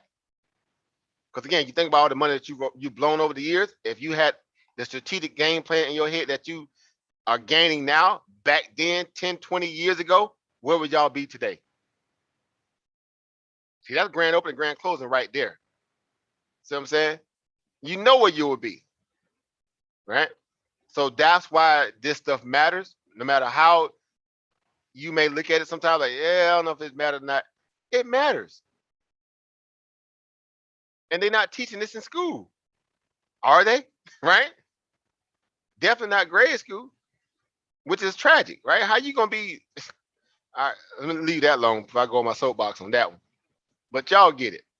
So it's up to you guys to get this at the best aspect of your ability to comprehend it and pass it on to your babies if you got them, your nieces, your nephews, your family members, and your peers. It's up to you guys to do that. There's no PBS broadcasting specials coming on about how to invest in the stock market. Have y'all seen one on PBS? I'm asking. I'm being honest when I ask that question. Have anybody seen a Nope. PBS special on learning how to invest in markets 101? So Anybody? Nope. Okay, in the CBS specials No. or maybe NBC? Oh, some of y'all ABC type people. Oh, my bad. Oh, there's a couple Fox News people in here. Okay, okay. What about ESPN? Everybody love hanging out over there, especially sports guys with dudes, right? Y'all see where I'm going with this? How can those things be void? And it's the greatest machine that keeps this economy propped up and this thing going, but they don't want to reveal it and teach it to the average everyday citizen. Make that make sense to me. Now then turn around and convince me how you feel like you should want to learn this at the best of your ability, knowing that they've already taken more from you than you had the ability to take from there, because you had the ability because it was already yours anyway. And they just leveraged you through your tax dollars, through policies, and you just paying for stuff that you ain't even agree to. Again, I just posted that the other day, and this is all sidebar, but with that government shutdown emergency passing that the House of Representatives did the other night, just somewhat try to keep the government shut down. That wasn't, the final scenario, right? It was just basically it was window dressing. Make sense? But if y'all read within the verbiage of what they said, right, this is where it gets a little they dirty with it, right? Matter of fact, let me go to my page real quick here, right? Man, give me a couple of seconds here, guys. Right? I'm gonna show y'all this here, right? Sidebar, but it makes sense. I think they got till the end of the month to get that fixed, or yeah, they got into Yeah. 30. They got up into the 30s. To September 30th, excuse me, sorry. But yeah, they got into, but they have to come up with something. If not, again, it could default, right? And the Republicans are pushing back. Now, and there's other provisions there too. But I want to just home in on this right for 2 seconds, right? Right. So walk me here for a couple seconds. I know I'm dealing with you right now, still over Brandon. We still on the 10 by 10 here, right? So somebody do me a favor here. I love kind of getting y'all involved. I use you over Brandon if you can, since I'm on you right now. Could you read this for me real quick over Brandon? If you're able to, let me see, Mike. Sorry, but give me 1 second. I'll be right back. No, you good. You good. If you want, I get somebody else to read it real quick. All right. Anybody else? Can you read this for me? Anybody can read that for me real quick? I'm just trying to get a little participation here. Anybody can read this for me real quick. Congress has to pass a funding plan by September 30th to prevent a shutdown. Separately, the U.S. will exhaust all of its options to keep paying its bills sometime in October. Treasury Secretary Janet Yellen has told congressional leaders. The House passed plan would keep the government running through December 3rd. It will also suspend the debt ceiling into December 22nd, 2022. The bill would put 2.86 billion. I mean, 28 points. Yep. I'm sorry. Yeah, a lot of money, right? 28.6 billion toward natural disaster relief and 6.3 billion toward resettlement of Afghan refugees. Nah. Hey, wait a minute. Wait. Hold up, big swole up. Sugar already jumping in there. Hold up, big swole up. What the flip trying to get? Like, hold up. Cause y'all know we've been here before, right? Cause y'all remember we wrote down that last that what they call it, was that House resolution. I remember like yesterday, I think it was House Resolution 301, when they tried to slip in all those kind of special provisions because they waited at the last minute to do the funding for the government, doing that same scenario, right? Doing that Q4 cycle, and then they had bills in there like what? 8 billion for what? For the study of the sperm or salmon swimming upstream, and they had about another 10 billion for Afghan rape victims. And y'all remember that when we did that a while back? Yep. It was an infrastructure bill, right? Yeah, the infrastructure. It was the one back right before. Well, it was at the end of last year, right? Going into it was a bill that really didn't have nothing to do with it. I remember. Exactly. Like, what does that got to do with anything? Exactly. So here they go again. So again, that's why I had that underlined for a reason, because that has also the 2-part scenario. What we talk about for how they find money for things that, number one, no one agreed to, and they slip it right underneath your nose, and then you like, well, how is it that they're able to do that? But yet it's still, they tell you that they ain't got money for this, they ain't got money for that, they ain't got money for this. You see how that work? So again, so the underlying part, did somebody read that again? Or you can't over Marky, what does that say? What's the underlying thing say? 6.3 billion toward resettlement of Afghan refugees. That's $6.3 billion. So you think that's to me that sounds like Biden trying to sever his reputation, like trying to throw that in there so it don't look as bad as him or him as it did when they just left up out of there the way it did. Now let me ask you this, and I know I'm still over Brandon, but since you read that, now did you have any knowledge of that was going to happen before that got thrown in there? Nope. No. Did Mm-mm. anybody have any knowledge or pre-warned knowledge that was going to happen? Nope. How many of y'all family members, peers, co-workers, bosses probably know about this right now? Not many. Mm-mm. And then the next question would be, do you think they even care?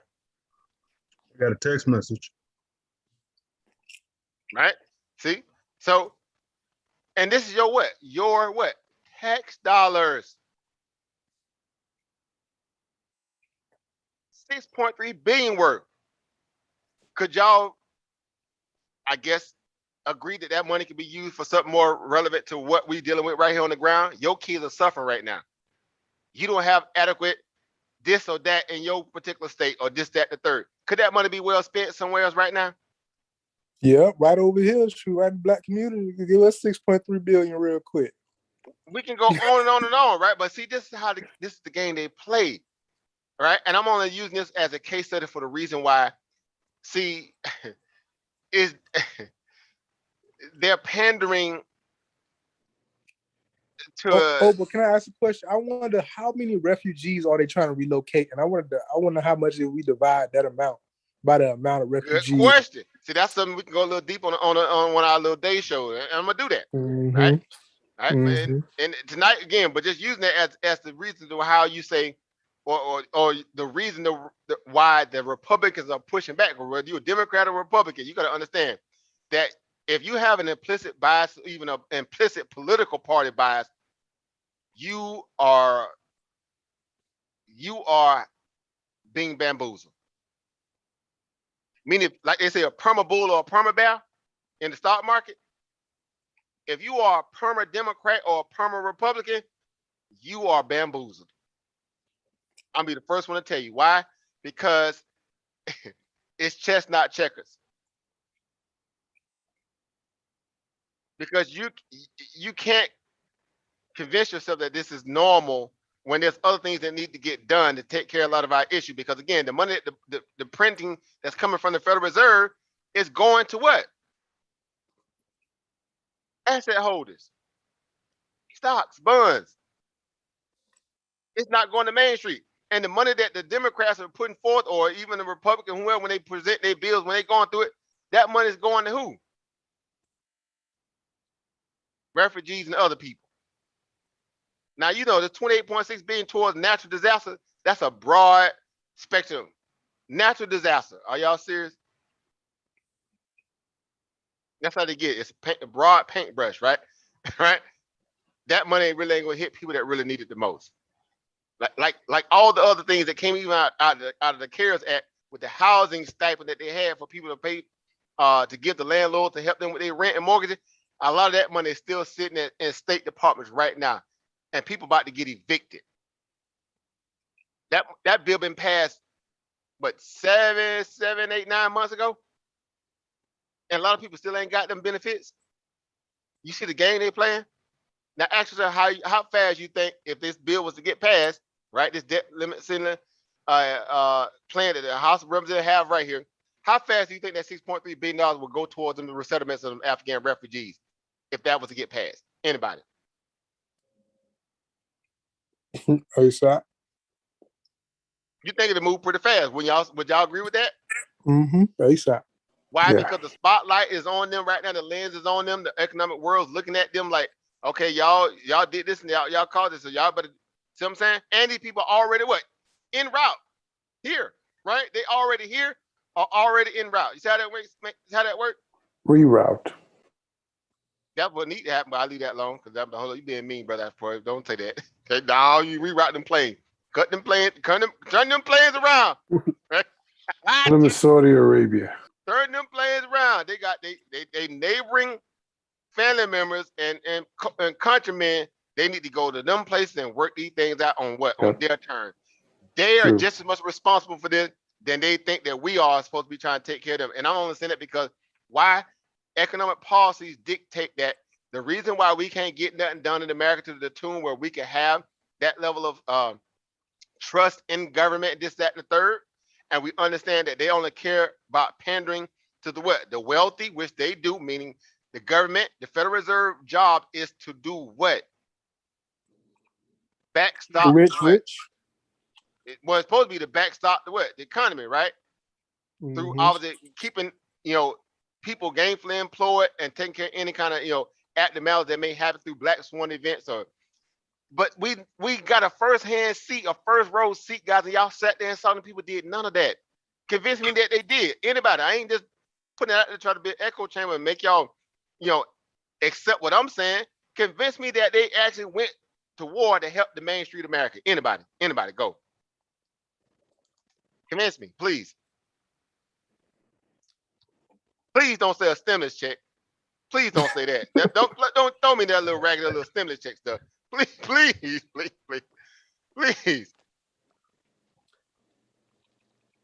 But they got money for salmon sperm counts, Afghanistan rape victims, girls, and all this other stuff, and gay, bisexual, lesbian studies for people in Iraq. 6.3 billion out the gate that no American got a chance to have any say so in, finna go towards the resettlement of Afghan refugees. And I'm gonna say this here: what just happened down in the Texas border right now? I'll leave that alone. We're gonna come back to that. That's more of a Friday day show, right? So this is why you gotta realize that. see, Marcus see that. I'm going somewhere with this. Trust me, I'm gonna connect the dot. Marcus only see this here. Marcus see that number right there, and Marcus see that number right there. To them, that's what? Every bit about what? To them, that's every bit about what? 34 billion dollars? Y'all with me there? Mhm. To them, that means what? Starts with an S. That means what? That means what? Say that again. Say again? Stimulus. What made you action? Stimulus, right? Meaning that when Congress, when Wall Street sees those numbers like that, no matter who, Republican or Democrat, only thing Wall Street cares about is what? What the numbers look like. That means that money is going to be what? That $34 billion right here is going to be what? Starts with a P. It's going to be what? Oh yeah, printed, yeah, pushed into the economy. And to Wall Street, that's a what? Positive or a negative?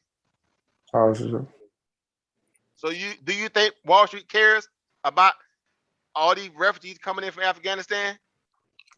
Do you think they care about natural disaster relief? No. Or do you think they just care about the money?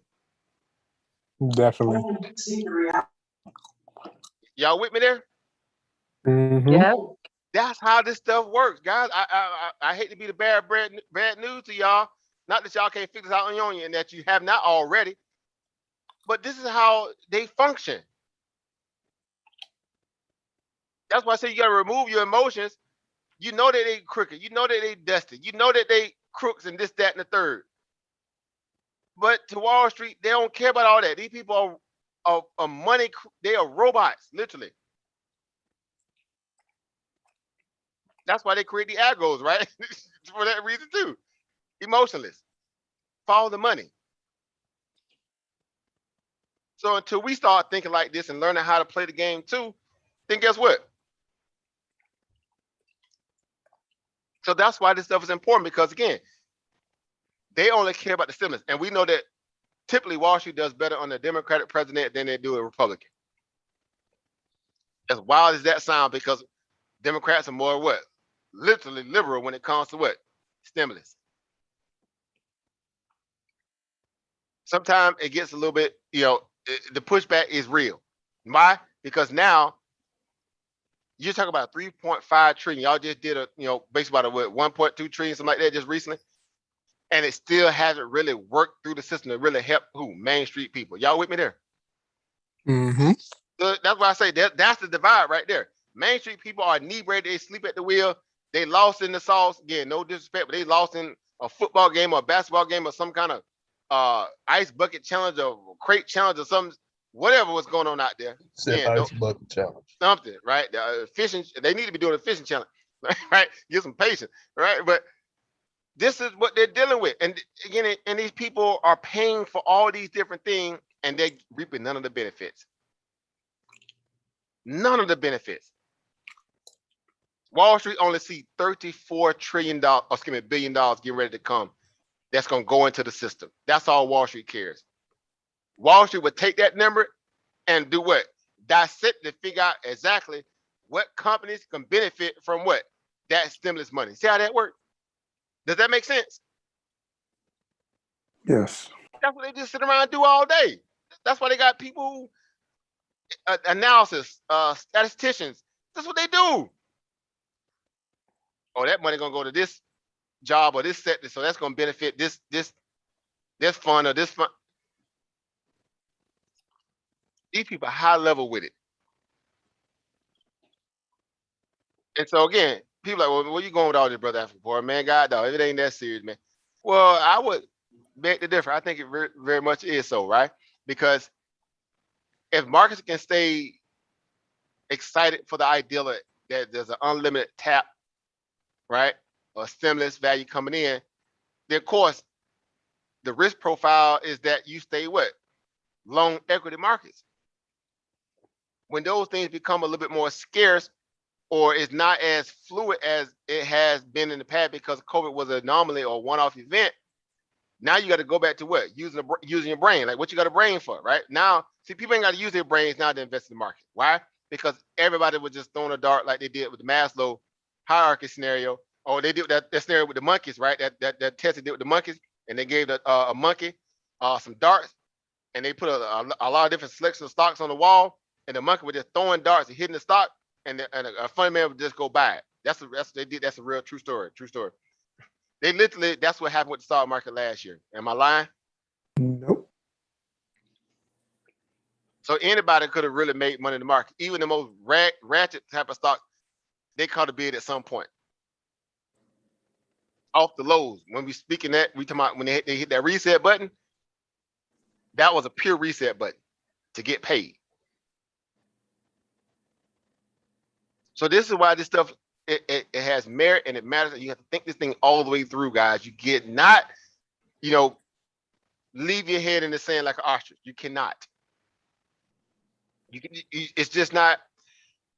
You cannot. Not at this point in the game. Not at this point in the game. Because keep in mind, it's getting more hyper. It's not, the genie is not going back in the bottle. Just like with inflation. Do inflation go back into the bottle when it happens?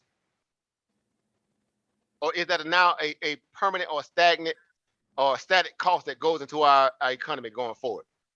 Anybody? Cost. It's a stagnant cost. It stays in the system.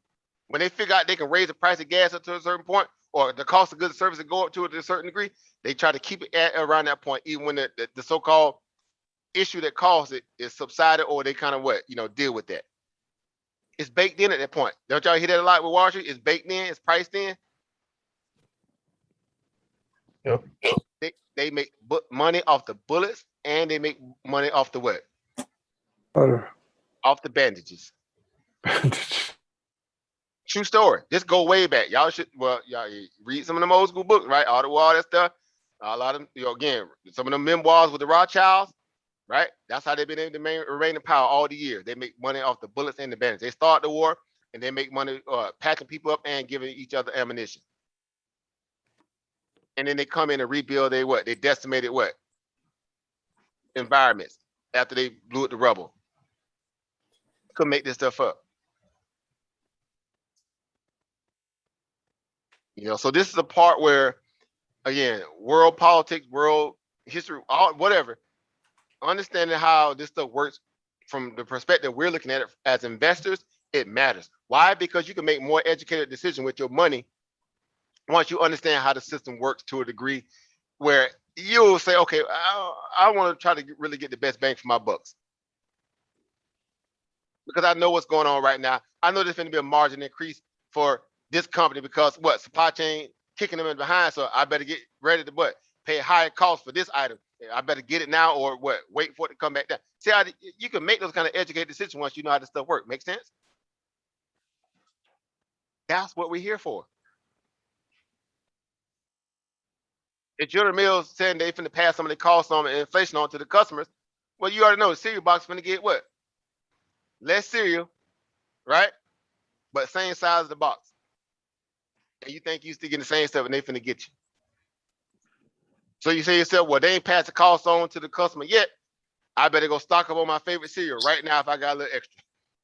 Hey, better get So it now. they've been doing that with potato chips for years. I'd be mad. For years. That's a part of inflation. Believe it or not. True story. Case in point. Most perfect case study. True story. So that's, you know, people like, well, man, but ain't that serious, bro. It ain't that serious. I ain't gotta be looking all into it like that.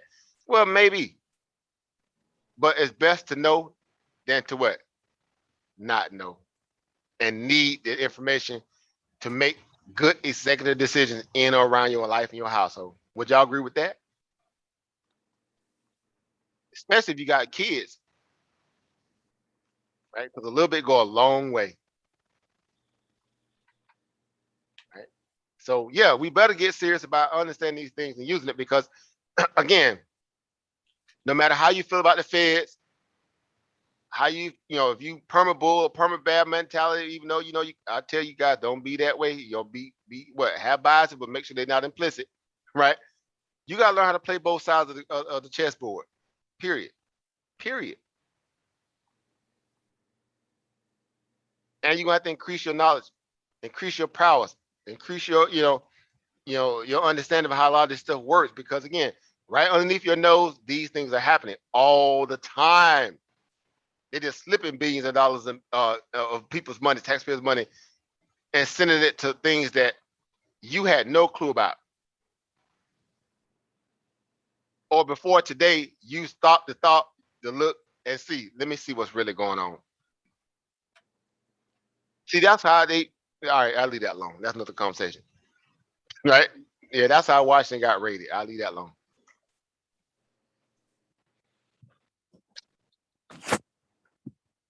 And it ain't gonna get any different going forward. It's only gonna become more hyper in that perspective where people gonna start challenging the system more and more. Yeah, history repeats itself. All right, but I'll move on. Let me get out of there. All right, let me get out there, right? Get out of there, boss. Get out of there. But just keep that in mind. So yeah, so overbranding that perspective, of course, going forward here, when you're assessing again the ideal of, like you said in your case, you're saying you're gonna sit still a little bit, right? You're waiting for those particular scenarios to kind of work themselves through the system, right? Again, markets are like, we kind of explained that with brother David. The market's now in another inflection point. Why? Because now that it pulled back the way that it did, and again, just using the hourly chart here. Look at that. Look at this. You overshot the little regression band there. You pumped out above it, beyond it today. This on the hourly chart, of course. And yet there's still no, you know what I'm saying? A definitive value, even though we know there's a lot of signs that they're going to make, pull back a little bit here at some point. But the downtrend is still what? The story of the day until it changes. Right? It's still the story of the day until the things change. Because you had a chance to rally. You had a chance to rally the last 2 days. If everything that the Fed said was so in agreement with what Wall Street wanted to hear, again, this level of rally that we got is weak compared to what they really wanted or what it feel like they got to make them feel like we're back. But y'all agree with that? Yep. That's a weak 2-day rally or day and a half rally on news that the Fed is supposed to be what? Backstopping everybody. Everything is in the clear for just a little while longer. Yeah, because it should have gapped up over 445. Easy. It couldn't do that. or overtook that old resistance around 446 area.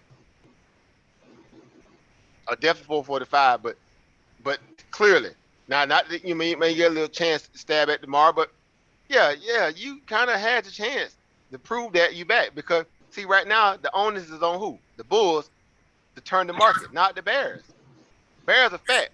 Bears fat like ticks right now. And what about the algorithms that cause usually those jumps? And see, that's nothing, because guess what?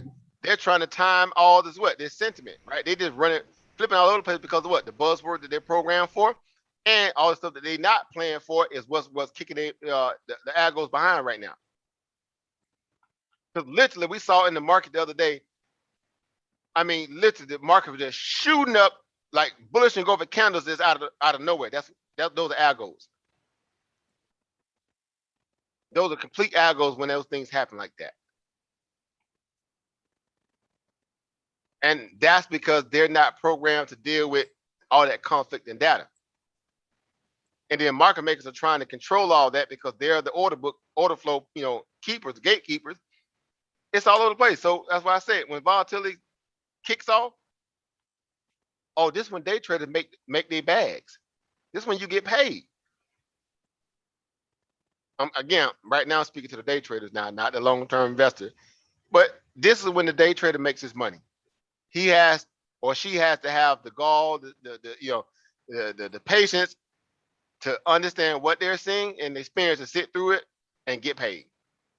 Majority of the puts that I put on and the way that I played it was methodical, based upon my patience and my resilience to understand that when the markets are started to act a certain way, how to play it without losing my cool. Because everything that the market was trying to do at that point, once it began to downtrend, is shake the people out that was now what? Shorting the market. The same way they do a stop loss raid and all that stuff like that, they're trying to stop loss raid the what? People who short the market, because now that the trend has just changed essentially, the onus on the bulls is what? To flip the strip. Or flip the script, I should say. So I literally played this thing all the way out. And a lot of y'all did too, of course. Y'all already seen. I talked about it. We posted all over the Facebook. I know y'all got tired of me posting. All right. But I do that stuff when I can, when I'm able to kind of show you my mindset. I'm sorry, go ahead, sis. I said never. Oh no, it's just to kind of show you what I'm seeing. And to be able to make sense of it all. So here we are. Again, we are at a point. It could be a dead cat bounce. Or they might be trying to establish a new floor. They trying, you best believe they're going to try to establish a new support.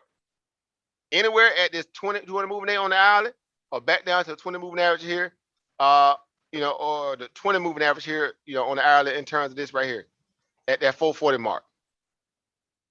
Now we know clearly, if you put this thing into what they call breakdown perspectives, you already know what's going on. You got this one here, right? And you got this block right here down to here, right? Those are your check downs going forward, coming back down, right? So real quick, if I was right on here, right? You got one, right? You got two, right? You basically got three, add around that area right here. And then especially down here, that's when it really get ugly. Then you got four right down here. Everything above this here is them treading water. Make sense? Y'all with me there? Right. You got to be able to put the market into some kind of form of perspective. Right? Whether you draw the lines through there, whatever. But you're just playing off all this this retracement volatility where they're just trying to, get excited on a wing and a prayer. That's when you desperate, right? And you're just trying to find anything to rally off of. Anything. Right? And that's what happens when you take that kind of level of a beating. Now, before that, they just rode biscuit wheel through Gravy Valley all the way to the upside. I did like everybody else did too. But when the trend changes, it's a whole different ball game. And you need to be willing to adapt right along with that. All right, so just said a whole lot there, but just make sure I put that in the context so you guys understand this. Put everything on the table if you can, so you can understand the totality of the risk that you're facing. So that way you don't feel like you're being bamboozled. If you take a trade, you're not comfortable with it, you'll at least know all the factors, at least to the degree where you can comprehend what's going on. And if there's more to be desired, step back. Don't put your capital in the market. Paper trade this. This is the best time to be paper trading too. You get to trade all this volatility right now in real time. Because by the time you start doing this stuff in real time, for some of y'all with real money, you'll know exactly how markets react in these moments. Patterns and trends. True story. And you can take that to the bank. Trust me. Get used to playing this volatility. Get into them paper trading account. I still paper trade with real money to this day. I do paper trade. I put a trade on paper trade side, and I come behind it and put my real cash on when I kind of see a little, get a little signal. So again, equip yourself with the best form of insight that you can is my point. All right. So that's so brother Brandon, so kind of closing out in that perspective. So kind of just putting that into to some kind of form of content, about what the markets is signaling to you. So you're saying obviously you're being patient. Again, here's a good moment for that to all unfold. We are in the inflection point. We had a 200 moving average here on the hourly chart, right? We kind of off that 445 resistance point, and 446, 445, you want to use that. And they have to what? They have to show up some kind of way, right? But what's next? What's the next thing that could drive the market? If I have to ask you that on the way out real quick. What are the next things that could drive the market either up or down at this point? That's close by. As far as news. I'm starting to taper early. Another variant. Oh, go ahead. I'm sorry. Go ahead. No, I was gonna say like another variant of the COVID virus strain that they found automatically out of nowhere. So potential another variant, potential care. So taper. So let me ask you: we talking about like most imminent news that we know that's getting ready to come out that everybody kind of waiting on. What's the most pressing news at this point, as far as the catalyst?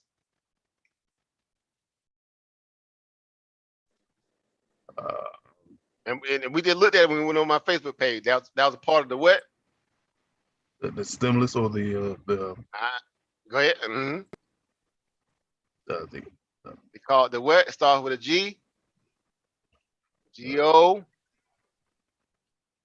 Government shutdown. That good shutdown. Okay. It's all right. Teamwork. That's the most pressing catalyst on the market right now. Would y'all all agree with that? Or anybody don't understand? Yeah, that's gonna be huge. That's if it. The government shut down. Now, second to that would possibly be what? Debt ceiling. Right. And that's going to be a part of the government shutdown, probably with the debt ceiling, right? They just suspended, right? So we'll just roll that into the whole package of the government shutdown. But what else? Any outside? Somebody, Brother Dundry, say the China stuff. There you go, Brother Dundry, already on in the back chat area, right? Evergrande, right? Evergrande, right? If you want to see that, they got all kind of memes out now talking about Ariana Grande. I saw that mess all over Twitter. I was dying laughing, right? These people crazy, right? The whole edition with what? Evergrande, right? China, right?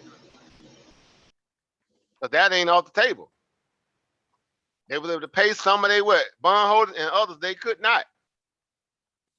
And Chinese government, President Xi, is still trying to figure out whether he want to what? Bail them out or not. He's already made it plain that they actually not. They just gonna try to help out with certain aspects of it, but not the entire whole thing. So of course, yeah, this might be another Lehman Brothers 2.0. Right? And that money that they injected to the system, that was just because they had them days off and the market was already tanking a whole lot because of the scarcity of the Evergrande situation. So they had to pump money into the market. They did that the other day. China, that's what it actually helped our markets. Believe it or not, that's what actually helped American markets. Billions of dollars got injected to the market. All right, actually, I was doing that future session. We were sitting there watching where it flipped, right? Couldn't make this stuff up. All right, so a lot to take in there, but that's what you want to focus on. These are two main pressing issues that are on the table right now for what are going to be the next major catalyst for the market, one way or the other. If the government, which is rarely in history ever happened, but this case it can be a little ugly. Why? Because the Democrats are pushing toward what? a quagmire now, right? They still got the reconciliation tool belt in they in their arsenal. But if they use that reconciliation to keep the government from shutting down, that means that $3.5 trillion what stimulus package is gonna what fail. That's why the Republicans got Democrats basically by their peanuts right now. Get my language, but y'all know what I mean. If they use the idea to kind of cut back on this government shutdown in terms of what they're trying to throw into that in front of the pork and the pork they're throwing into that. If they relinquish that to the Republican, that gives them the ability to now what? At least focus on if they do a reconciliation bill for the what? That $3.5 trillion infrastructure plan, right? So the Democrats in a hard place right now, and they got to deal with immigration problems, and they got to deal with all the other stuff. So yeah, they got their hands full. But as far as market stuff, this is the only thing we need to be focused on right here, guys. Those right there. Because those are the next things that's going to move the market. Trust me. Them two right there, one way or the other. All right, so you good over Brandon? Got your answer, got you squared away? Yes, sir. Thank you. All right, awesome. So real quick, I know we're getting late into the time frame right now. It's my fault we started late, so I know I'm gonna have to do a two-part of this as always. But I want to try to get through a couple more people here, a few more people. We go a little faster now because a lot of stuff that we talked about is going to be somewhat, parallel to what some of the stuff that some of you guys may be already seeing and thinking about right now in the markets too. So, so that's the power of having these open discussions, right? You kind of hit a lot of birds with one stone, right? And I think we kind of hit a lot of those stones, those birds, with a lot of talking points we've already discussed thus far about how markets are now trying to either stay positioned for potential neutrality trade, meaning to try to just kind of chop and go sideways, or break out and try to go high, or pull back, right? So that's something to think about, right? So next in line, real quick, brother Derek, I don't know if you're able to open your mic. We got over there. Far as what are markets signaling to you? I know you kind of came in late this evening, but the discussion that we're having, if you're able to open your mic, if not, of course we're going, we can circle back possibly. But what are markets signaling, right? What are markets signaling to you, right? That is the question. All right. So over Dave, I don't know if you, excuse me, brother Dave, can't talk now. Okay, so no problem. Brother Dondre, right? I don't know if you're able to open your mic as well. If not, we can move on to brother Jeremy. We'll circle back. All right, brother Dondre. Okay. So brother Jeremy, all right. So what are market signaling to you over Jeremy? If you're able to open your mic. I would say a downtrend, really. That's the sentiment that I'm getting from it. Okay, so just think about, as far as market movement value alone, what's causing you to feel that way? Oh, well, the government shut down. I keep paying attention to that. China stuff, pay attention to that. And then when I look at the charts, we've been in the current downtrend. And when it failed to get above basically 445 today, I kind of figured it would pull back some more tomorrow for it to try to do something next week. And then with the Fed talk that we just had, it didn't move the market like I thought it would. And that gave me a signal that the market was still weak. Okay.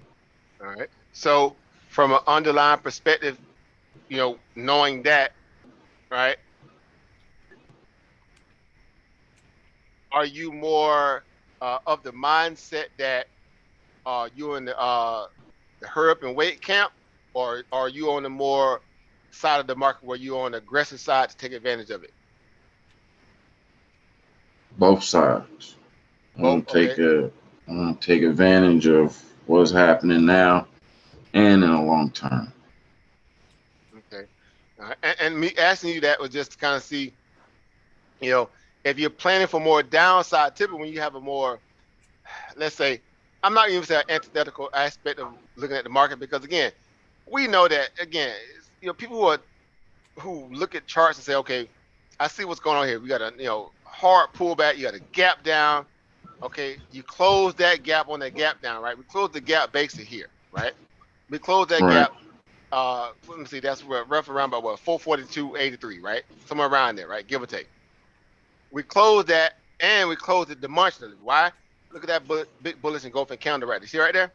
That wasn't by Mm-hmm. accident. You see what I'm saying? That was clearly not by accident. They want to try to make a statement. They actually try to do that to kind of what? Scare and shake the bears. Make sense? Yep. The bear just been riding it. They've been riding it down, right? A lot of puts been coming to the order flow market lately. We've been seeing how the people been buying October and November puts, stretching them out, rolling out their contract, right? Because they're still feeling like there's more still what? Potential room to the downside, right? They're not convinced.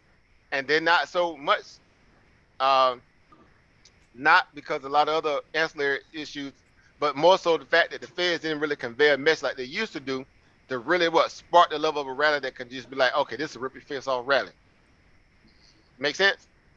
Yep. But you kind of discussed that in your premise. So yeah, there's a lot that kind of calls for pause, even though you got a nice little, rounded top to kind of pull back toward 20 moving average on the hourly chart, of course, in this case. And the market didn't necessarily it just didn't dump, right? It didn't give up the ghost, but in the same breath, it didn't really cross over a pinnacle point of resistance to give you solace. Would you agree with that? Yep. So now the markets are somewhat in what they call it purgatory, right? It's in no man's land, right? It's out there in purgatory, out there hanging out, right? Until something else, changes the situation. So yeah, you may get if we look, matter of fact, let's run over there real quick. Let's see what the future market's doing. I'm just, we kind of know that it was up a little bit. We know Nikkei is getting hit, and now Nikkei is battling back a little bit. See, they battling back a little bit. They pared back some of that loss from earlier, and look what we doing. Nikkei pared back some of this loss, and guess what the American markets are doing? Following suit. Falling off. No, well, they markets rallying back. Remember, Nikkei was down a lot. They were down almost 180 points. We were up like 60 some points in the in the Dow, around about 7, 8, I think in the what was like about what was up about maybe 0.30 some odd percent in the SP 500. So do our markets move in opposite direction of the Nikkei? We were just talking about that. I don't know if you was on at that point, like how we typically always trade a correlation with Japanese market, but in some cases we diverge based upon if there's any kind of real true economic issue or issue that they're dealing with on their side. Make sense? And they're dealing with what we talked about earlier with Sister Angie doing her bill. They're dealing with the whole issue with China, right? The whole issue that the whole wars they starting to ramp it up, right? China want to invade Taiwan, Japan trying to play the middleman, right? And they're gonna probably right? They're gonna probably kill some of that smoke, right? But on top of other stuff too, on top of the economic issue that's happening in Japan, i.e., inflation, etc., supply chain shortages, and everything backed up, right? Backlogs and so forth. But just like that, our markets can kind of pull back, right? Now we know this is still a future market; it can flip easily because we aren't involved to market still, right? These are the type of swings that you're gonna see a lot over the next month or so. If the Fed's not able to rein back in volatility, right? Because that's the whole issue that the Fed's been doing also with buying securities. They have been killing the volatility. Because with volatility, it causes more of it causes the algos to kind of perform, not so good. I should say that. So right now you're getting, again, a marketplace that's trying to, again, for what is worth, open up a little bit more. From this whole control, just kind of melted to the upside. Ain't nothing you can do about it. They just controlling all this money printing. They just kind of put the market somewhere in a for lack of better words, like some vice grips, right? Or somewhere like a noose. And they just been controlling, how they just move the market around. Right? Some people call it old school, old-fashioned manipulation. Technically, in a lot of ways, it is because you're killing, any aspect of worry and fear in the market by controlling the volatility. Make sense? Yeah. But if volatility is historically, if volatility is trading over $20 a share, that means it's still game on in terms of what? Bearish sentiment. Now, how do we know that? Well, historically, if you ever go back and look at the VIX or the TIVIX or whatever you use, right? And you say, well, okay, from a chart perspective, how does the market, how does, you know, that indicator or the fear indicator, how does it react when it's trading at, you know, at certain levels, right? When it just has, you know, complete control of, I should say, you know, the Feds from being able to kind of control the market, or the Wall Street types to control the market and just melt it up. So here, the futures in the VIX are obviously up over 20. Now you just saying on the VIX on this side, saying $18, but we know it's basically, you know, it's based on the futures chart. So, you know, it's above that $20 level, right? Hold on, let me move sideways. Now, what is all this? Click that out of there, excuse me. If you go back and look at the chart here really quick, oh, let me take this off here. Clear drawing, okay. Anything above that point of when it broke out, you know, off the 20-day moving average here, or at that point of, you know, the 19 or $20 level, has proven to be what? A rocket off that area when it kind of broke up into that area and away from it. Like right here, we broke into and away from it and made a big spike, right? We pulled back below it, came back into that $20 area again, right? Close to it again, and we broke out into it and gapped up high. See right there? We gapped up real high off the last one when we crossed over that $20 mark. Are you seeing that over Jeremy? Yeah. That's the historical level that most people look at in terms of analysts or people who are more privy with the market. They always look for that $20 area. As anytime VIX get up into that area, that means, you know, you know, hold on to your jet skis on the equity side of the markets. Because typically when that happens, they gap it up at around that point. Look at that. I mean, come at yourself up right there, $20 area, gap up. Was that just this last week when we had that gap down? Yeah, in the market. Yep. And see right here? Yep. Okay. Gap up. See, big gap up. See over here, same thing. Back over here, got in that $20 area, got up in that $20 area. Guess what it did? Gapped up and ran up higher, right? Historically, that's how markets were at that $20 level. I'm just going to show y'all this. I ain't making this up, man. I'm like, you making it up. No, you ain't. Look right here. See right here? Going back that far. What happened? We got in that $19, $20 area. What did it did? It shot up again. See right there? Not making this up, right? I mean, I can keep doing this now, right? Same way here. Even though it was smaller than this one here, but it got that 20 there, and it got a nice little spike up right there. It did it over here. Got close to it, spiked up right there a little bit. Right? And that's what all the Fed is trying to kill the volatility every day, right? By buying assets and bonds and things like that. Right? But anytime you get near that $20 area, see over here, going back way back in in May. See right there? What it did, got near $20. Gapped up right there. See right there? And that was another big run. See right there? It ran with like 28. So just showing you, I mean, not making this up. See right here? Back over here, $19, $20 area. And anytime you get near 20, it spikes up, spike there, right? So again, putting that into context in terms of volatility, right? Because if you're still playing for the downside here, brother, well, guess what? Anytime you see that fear gauge, that's what they call it, the fear gauge, for a reason, right? If that VIX is curling up at around 20, then you best believe equity markets are getting spooky. They're getting scared, right? They're getting scared. What's it at now with 18, 19? Yeah, but this is just, this is not indicative of, they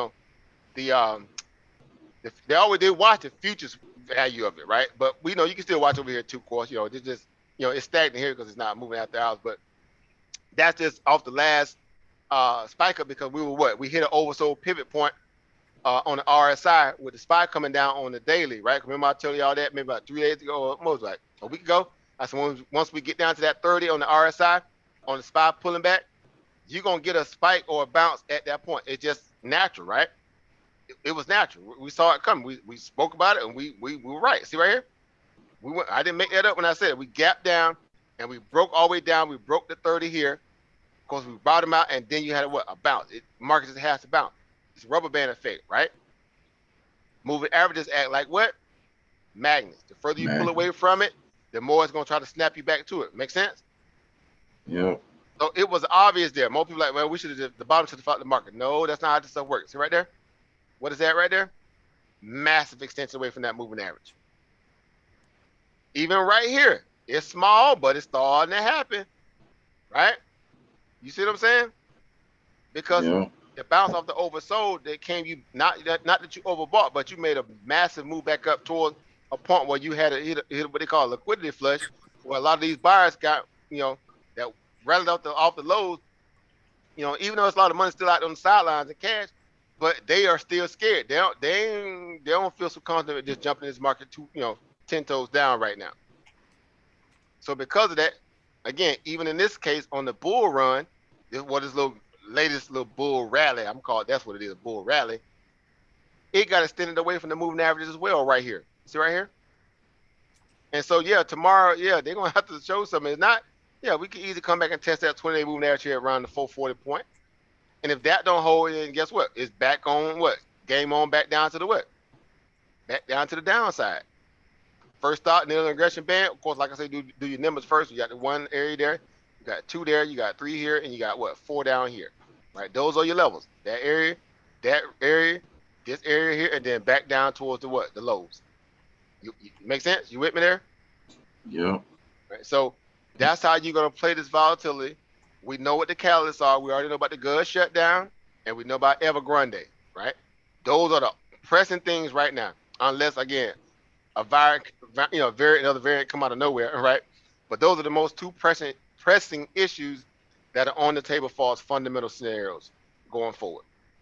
And you got a deadline date, which is what? What's that deadline date? September what? 30th.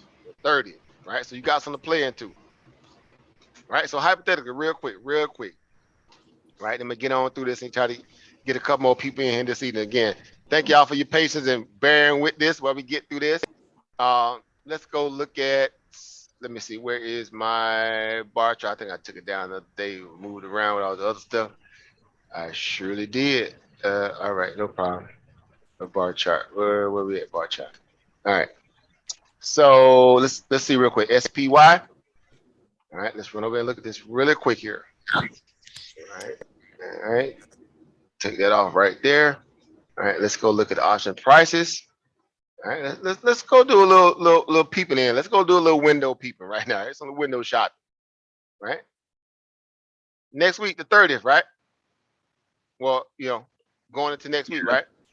Yep, it's the 30th.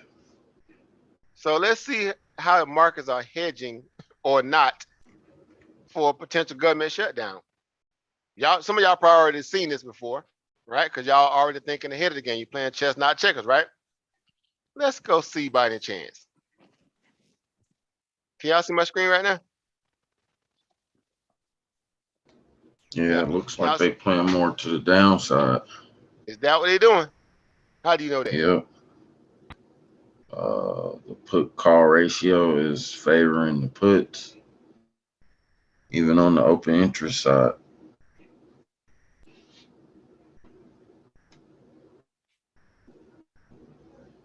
The open interest side says a lot. Would you agree with that? Yeah.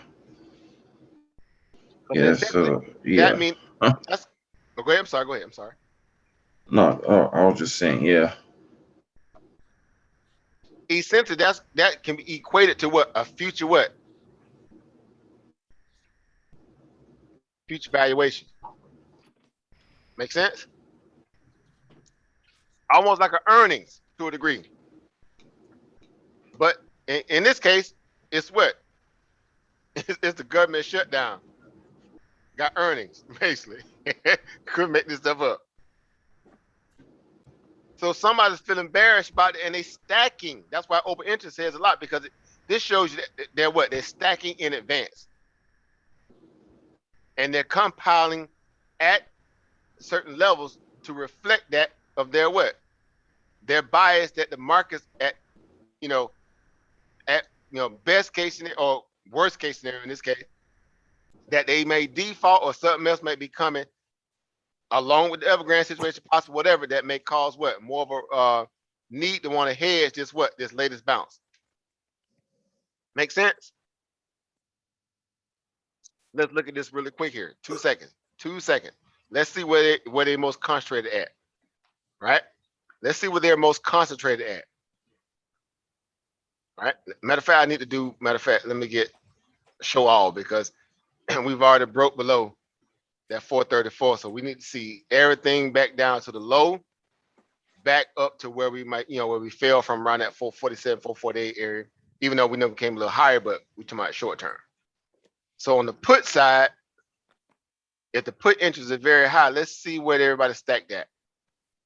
Now, you got people out here even got look at people out there buying the 401s in the S&P 500. 3,682 were bought today for a 401 strike puts for September 30th. Look how much it cost, 15 cents, 14 cents. Yeah, we went over that before. Y'all know what they doing when they buy that, doing that. What is that, like a 5% drop?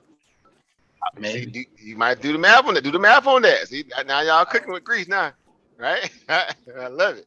Right? Look, open into the 10,000 sitting at that point. Yeah. Right. So now you got something to work with, right? A little bit. All right. So let's see. 425. Look at it. It's stacking up. See right here. Stacking up around that what? 430. 430. 425 open into 43,000 contracts. 34,000 at that 430. 6,000 were bought today for the 430 strike put for September 30th. 15,000 or the 435s, 53,000 open interest sitting at that strike price. Could make this stuff up. Not making it up. 18,000 sitting at the what? The 440. Now, it's not by coincidence. Of course, we ain't nothing new. See right here, we talked about that, right? What's in at the 440 on this chart right here? What do you see at the 440 area on this chart right now? What is that, the 20-day moving average? And they say, clearly right there. And that's them giving it time to next week. They loading up at around that point.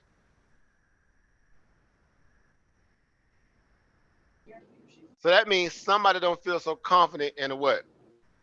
In a market, a big market rally. Because again, they didn't get the lift out they needed from the Fed taught, right? Because the Fed said a whole lot of what? We'll get to that. I keep trying to get ahead of myself because I know I want to jump right in there, right? But I know it's getting late. I don't want to stay too late. Then I already started late. Thank y'all again for being patient. I know some of you guys may have to drop off. Again, you can always go back and watch this on replay. It will be on YouTube. Just as a heads up and the courtesy and respect to y'all family, wives, husbands, kids, whatever. I know, just I want to make sure I put that out there, right? So no worries there, right? All right. So yeah. So they're planning for next week. This is the options market. The option market pretty much dictates what the market's really thinking and feeling. I don't know if y'all knew that or not. Always check the order flow chart or the flow charts basically to determine really how you think the markets may be feeling about overall market trend and market sentiment. And so into next week, they feeling a little bearish, excuse me. That this could be very much so, that kind of sine wave, right? See what I'm saying? And back possibly what?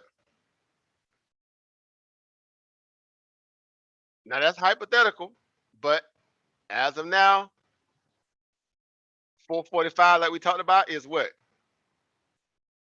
It's resistance. Right? And if you break above that, you're gonna have to hold above that, take out 446, right? Take those guys out right there, and you got to come get these guys sitting up here around what? 447. Right? Those tops right there. All them wicks right there, bing, bing, right? Bing, bing. You got to take all those guys out there. Right? That's the Warriors, right? Warriors come out to play. Eh? That's what they're gonna have when you start getting up to that area. They're gonna start clacking them bottles together, right? You're gonna have to break through that. Because then at that point, your new support had to be right at that 447 area. So you can have that play between 447 and 446 pseudo support. to take out that resistance at 448 because that becomes the ultimate support if you can get above 448 and start your new what support launching pad from there. That means all this stuff right here that we lost early is fair game again if you can close above 448. Those are all hypothetical situations, but that's why training is important because you need to see these levels so you can start reconciling that inside your head. If you're trying to put on a position, you know, a week in advance, 2 weeks in, well, in this case, we're talking about September 30th, a week in advance, headed into that government shutdown news. People trying to play into that government shutdown news. That's basically what they're doing. I mean, let's keep it 100, right? They're playing towards that news. Evergrande situation is not in the all clear, right? They thought it was when they tried to pump that. They paid some of these bond holders, but that was only a fraction. They owe a lot more, right? So that ain't even in the all clear, right? So yeah, so now you got something to work with. So throw your lines on your charts, play your, you know, find those resistance points. Understand that the market is still trading what. So this is old school, right? I got to hit y'all with this real quick. Right, and anybody over there might can say and speak to this when I say this here. How do you establish a downtrend? Lower highs. Come through over rich, right? By is what? Lower what? Lower highs. Lower highs. Yeah, lower highs. That's how you just establish a downtrend. If you look at the market from the all-time highs, right, or basically, right, to where we at now, are these higher lows or lower highs? Anybody? Are we in a higher low perspective or are we in a lower high perspective right now? Lower highs. Lower highs. And Lower highs, right? Mhm. Lower high. Lower high. Lower high. Lower high, right? And now, since even though it broke and gap down here and V'd back up, but guess what? This is a lower high from this guy right here. Ever so slightly, but it's still a lower high.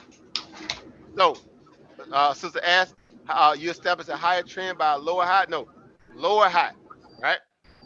Right? You establish a downtrend is established by, right?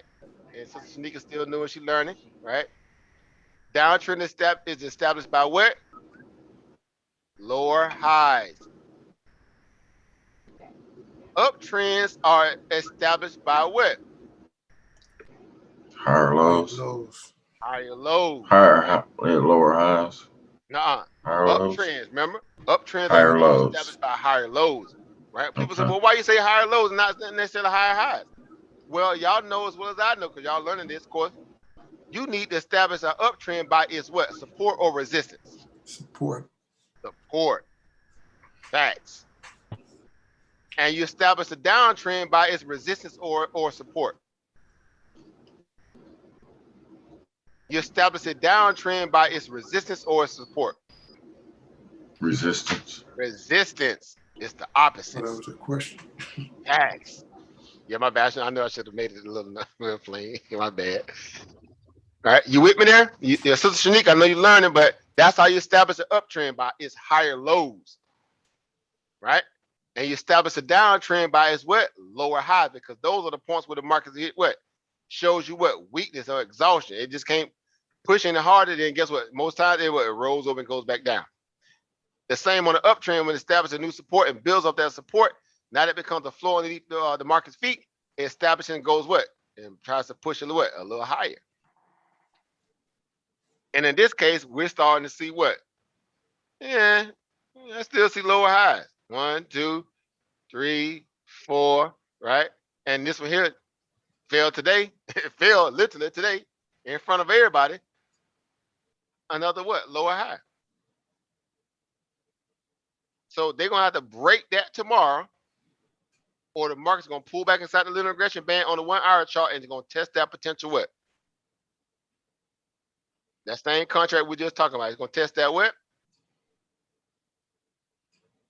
That 440. 440, 56, somewhere around there, to be exact. True story. So if there's any inherent weakness tomorrow, when they say within the first hour, then guess what, right? Yeah, you might have some people trying to play for that 440. If not, if they try to turn it and keep it sideways and try to kill the option, that could be a viable option.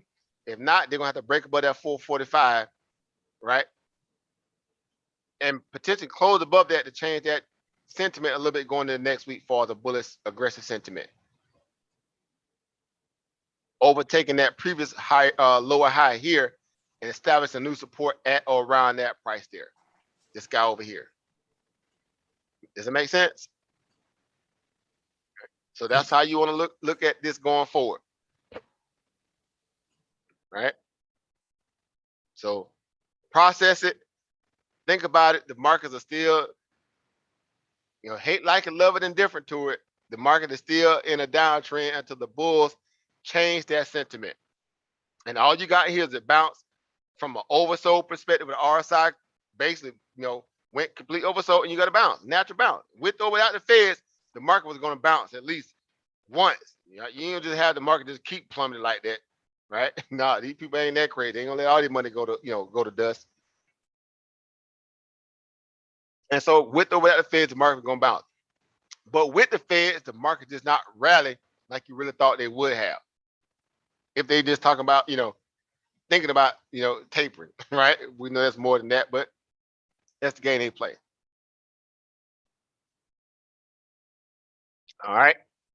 So that's that on that perspective. Again, something to think about. Of course, I think you're on top of that over, Jeremy, just from my assessment here. Again, this is not an echo chamber, like I keep saying. You have to be able to formulate your own thesis and make this stuff make sense based upon what your money is going to be able to have to deal with going into the market. But chances are, if your investor sentiment is a likened to that, what a lot of other people are thinking, then that says a whole lot about your what? Your market preparedness, right? You on point. Because other people are thinking and moving in the same light. Right? So something to think about in that perspective. So good job over Jeremy in that perspective. And we'll just have this thing unfold going into next week. All right. So what I'll do, like I said, I know it's at 11 o'clock. We kind of hit that 11 o'clock mark. I can get a few more people in if y'all want, and we can finish some up maybe a little bit tomorrow during the day. And then we'll kind of keep, do it again. We'll keep doing it until we get everybody through, because this is something that is not just a one kind of optic perspective here. We got another week going to the government shutdown, right? And so it's going to happen actually the day before we have our next session next Thursday. But nonetheless, we're still playing for the market to kind of prove itself to us, right? So no matter what the market may be signaling to each and every one of you guys individually, it has to be in alignment with what you actually are starting to see. Number one, in the flow of the money trend value. And then number two, in terms of, again, any underlying factorizations that we know that are hovering over the market, that in any given moment, if those two things don't get rectified, it can cause the market to have a hissy fit. Again, government shutdown, the Evergrande situation in China. All right, so real quick, so let's get a couple more people in, then we'll kind of move on to this portion of the video I want to play for the Jerome Powell stuff, and we'll get out of here for the night. Again, thank y'all again for your patience. I know some of you guys are up late. I got to keep saying that because I feel bad, because I know you got family, but, again, I was born in this environment where I just have to go, I used to binge on this stuff, hours and hours of this stuff, but that's just me. I'm crazy like that, again. But anyway, so over Chris, I see your name up next. I don't know if you're able to open your mic or not, over Chris. Peace, power, and profit. Peace, power, profit, over Chris. So yeah, so what are the markets signaling to you, over? It's not looking good. I mean, short term, you can probably play it to the upside a little bit, like today. But I think going long term, we got a lot of issues that haven't been resolved, and I'm not sure if we're going to be able to resolve them. So in terms of inflation, I think it's out of control now, and there's not really much that can be done, even if they stop tapering. I mean, if they do stop, buying assets and mortgage-backed securities and bonds and all of that, I'm not sure that helps the overall. It may, it may do something short term, but long term, it's still going to have inflation is going to be a problem. Because even with Nike today, Nike. You want to share I your told chart y'all and that. go in on that, or you just wanted to talk through it a little bit? You, Yeah, I you guess can I if you can want to. I share. just say that 'cause you know I am. 'Cause, we're in workshop mode now, so definitely if you ever want to share and go into your thesis more in depth, if you got your laptops open, guys, your computer, by all means, guys, do so. Trust me, you gain more by being able to talk through it and move it, move your mouse around your charts at the same time. But if not, you good either way. Just want to make sure I put that out there though. Okay. I can share my screen. You can't. Okay, there you go. All right, there you go. Good job. Make sure it's there. It should be set where you can share it too. So let me stop sharing mine. Okay. I ain't had my cam open the whole time. I'm just going in. Y'all done see my face before. Y'all want to see like Clay Yeah. Bibby. Y'all want to see my face? I'm gonna take all this Clay Roman out. Black white supremacy. No, I'm just kidding. Now go ahead, Chris. You got it. You got it. Let's see. I'm over here, guys. There y'all go. See. Y'all see I got them bags under my eyes. I'm working with. I'm sacrificing too. Yeah. I was on that road yesterday, boy. Woo. Mess out Oh there. yeah, doing your thing. Yeah. Yeah. There you go. Let's see. How's it going, Sister Susan? I see you, Sister Susan, in the building. Happy to have her here. Right, a lot of fun popping in a little bit. Everybody on the YouTube side again as well. Thank y'all for tuning in. Again, going in with us this evening, right? All you troopers, right? Burning the midnight oil. We appreciate you all, seriously and sincerely. We really do, because it does take a village. Absolutely. Let me know if you need any help too, over Chris. It should be set. Okay. Yes, it's a. Okay, let me see. Can y'all see my screen? You got Yep, I can see it. Yeah, it's starting to come up now. Okay. You know what, Oprah? I'd rather you pull yours up because I don't like it on my phone. I need the big screen. I will have to turn my phone sideways to. Oh, okay. Landscape mode. I got you. Yeah. Okay, let me stop sharing. Let me do it. I got it. No problem. I got you. Of course, you can write on it too. Of course, I don't know if you should maybe do that from your cell phone. I think at least if you need to write on it. Yeah, I can. Yeah, I can. Annotate. I guess I should say. I was saying that last time. So there we go. See from last time we had our big arch up there. See, right? See that rounded top. It's not. Oh, my bad. Wrong mistake. One second. Where we at? Okay, here we go. My bad. There you go. All right, cool. Yeah, so before getting into the chart, I just want to tell y'all kind of like a backstory. I talked to the other brothers and whoever else was on that day, and we was talking about Nike. I think that was last Friday or last week sometime. But we was talking about Nike and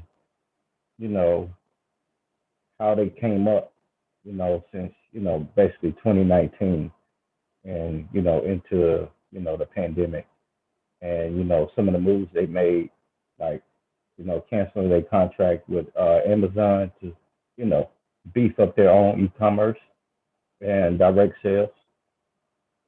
So, and I was explaining on the consumer side, you know, how Nike, you know, has basically took their retail business and, you know, amplified it, you know, digitally across the net, because Nike doesn't have a lot of, you know, stores per se.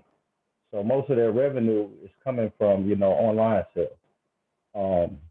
Now, just specifically with Jordans, everybody knows that Jordans are a hot shoe, you know, from the Jordan 1 all the way to now. So anytime they retro a shoe, you know, and it drops and people love the colorway, whether it's an OG or not,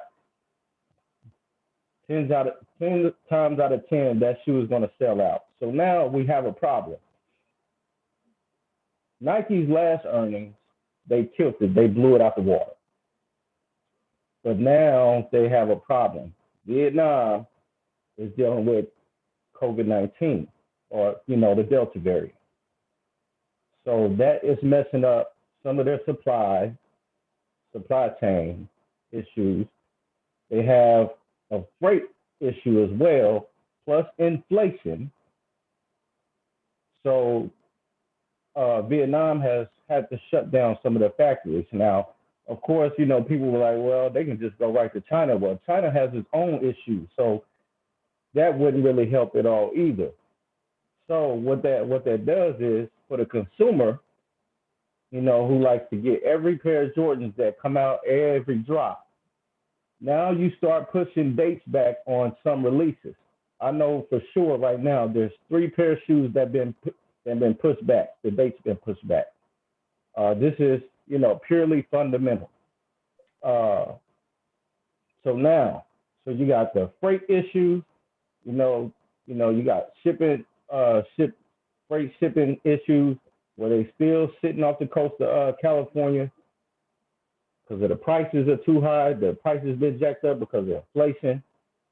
And you have Vietnam shutting down their factories. So now shoes are getting pushed back. Release dates are getting pushed back.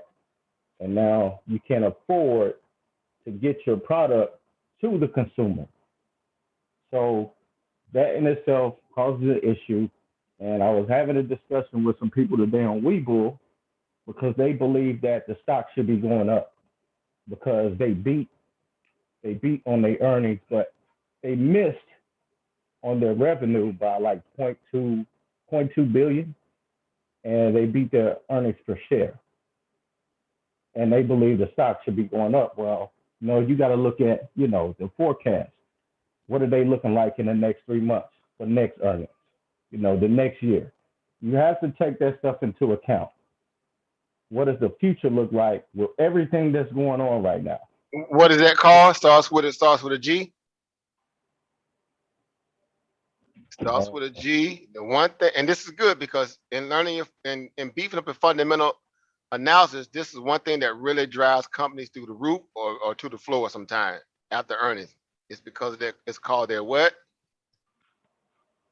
Starts with a G. G. Starts with G. I wrote it on the screen right here. The guidance. Right? Guidance, yeah. This right here is a big factorization in any earnings company or any company when they release their earnings. What are they projecting, right? Like anything, the market is one big future valuation, right? Forward-thinking mechanism, right? So guidance is saying what the future may look or what the future may hold. Well, that's the one thing that brought FedEx down the other day. Their guidance was going to be what?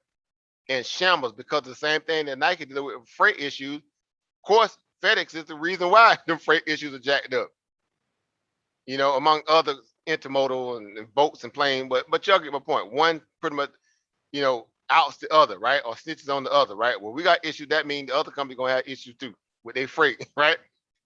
And so what better than a logistical company in FedEx to tip the scale, let everybody know if you got products waiting to come from overseas, you're in trouble, right? So they can't lie beyond the chip shortages, but that guidance is what really helps you get a clear picture of what's coming down the pipeline. So that's something to always listen to when you listen to a conference call and earnings, or just read the script that they put out.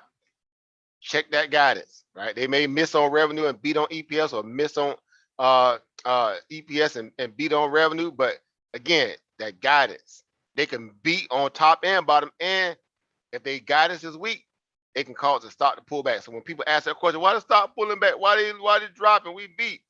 No, there's more moving parts than you give it, than you hear, or that you think, because you're just trying to focus on, one aspect of earnings report, but there's a lot of different layers to it that you learn once you become more privy to look a little bit more deeper. And so basically what Ober Chris is doing right now, he's breaking down literally the minutia of all that.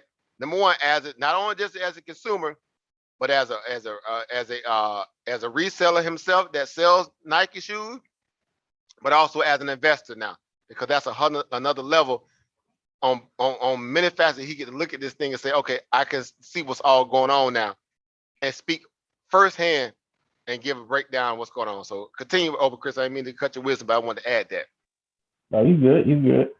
So, yeah, basically what Over just said, just because, a company beats, doesn't mean that the stock is going to go up. That guidance word, that was a good one. I'm glad he reminded me. Guidance, means everything as well. So here we go with the technical. So if we can look from the last earnings, which was back on the 24th of June. Yeah, 6/24. Yeah, I have it up. Okay. So let me go up my pencil. Okay, cool. Is this daily? Yeah, you want to go to hourly, 4 hour, or daily, or you tell me what time frame you want to work with.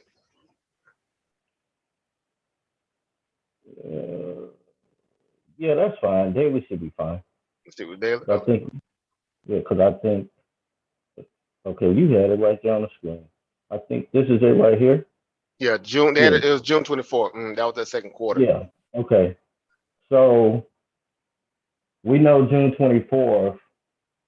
Nike had earnings and they blew their earnings out the water, and so ever since then, I think on a weekly, or you could see the big green candle of all that money, pumping Nike up during that time. But okay, pulling it up. Yep, there we go. Yep, that one right there. This big baby right here. Hold up, big swole up. There was something serious there. Now go ahead. I'm sorry. Oh, you good? You good? Over. That was all pandemic money right there, because the sneaker game changed just in that time.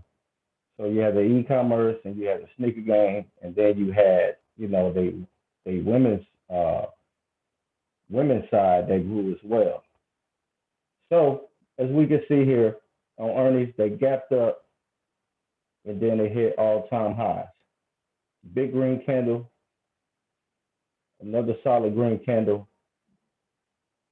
and it just kept going up. What was the all-time high? Like 174, 175, something like that? 174.09. Okay. So going into this quarter, this was a first quarter for them, or was it? Yeah, it was first quarter. First quarter for 2022, right? For them, is that correct? Say again for now.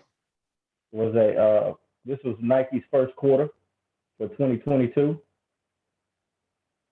For the last earnings, or this one they just had tonight. Oh, the one today. It was because they do this, they're different, right? This was their. Remember, you can go Google it real quick. I forgot what it is. I think it was a Q. I think it was a Q1 session. We can get it later. We can get it one later. Okay, so from then till now, you're starting to see, all the stuff I talked about starting to play out on why, I bought puts. I bought puts for this earnings. You know, because a lot of people saying, well, you know, we already knew about the supply chain issues and this and that, and you know that was already priced in. You know, based off what happened, a week ago with the pullback. And I'm like, maybe a little bit. No, not completely, because inflation is getting worse. In June, there was inflation, but it's getting worse. We still have the Delta variant. So, me looking at that, there was no way that I was going to buy. Well, I did buy a call as well, but there was no reason why, for my analysis, just even looking at the chart here. Let me take the pen off. So that's around the top. This is around the top right here. Yeah, up the white line. Yeah. Yeah. Remember we did that over a couple weeks ago. Yeah. This is the same chart that you put up. I mean, the edits that we did from back then. But this, taking all this information, it made things more clear than, the Feds is, propping up the market, talking about taper. I can't just go based off on that. I can't just, point to the Feds on everything. The Feds. That's not enough information. I need more than that. I need a little bit more details. What are they looking for, in the future? Why, should I take this trade? Me knowing what I know from the consumer side and also the investor side, as a trader, I have to look at, the technicals. And what we see here is a rounded top. So, whether I'm emotionally connected to Them rounded tops. But y'all know me. We all know your brother get talking about them rounded tops and the rounded bottoms now. Right. I'm just saying. Joe, we gonna feel me yet on the rounded tops and rounded bottoms? I'll leave that alone. Move on, brother. I'm bad. So, just looking at, the chart here, I mean, I don't see where this could, go to the upside, because it's clearly, showing that rounded top. It made an all-time high at 174, and then you see 1, 2, 3, 4 red candles right after it. So it's coming down, taking a breather, retesting.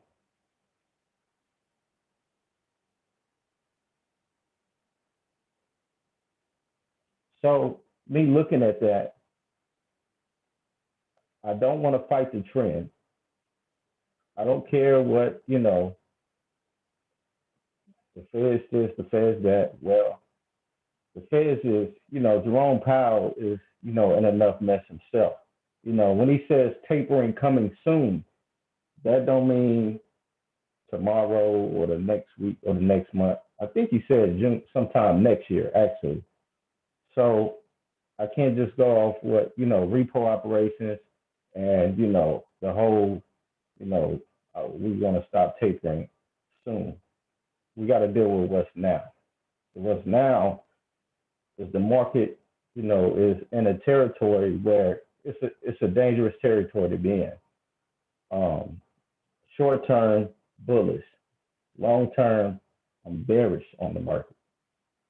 So the reason why I took this trade, I mean, it's pretty simple. Technically, I have around the top here. It made its high, it rolled over, now it's coming down. Even though it's a green candle here, a couple of days of, pump, but we can't, get emotionally attached to that, thinking things is going to stay, or it's going to go back to being the same. You can't, go off on that. You have to, read the tea leaves. You got to do your due diligence. And from what I see in here, I bought puts. I bought puts for that exact reason, because of what I see here on this chart and how it's setting up.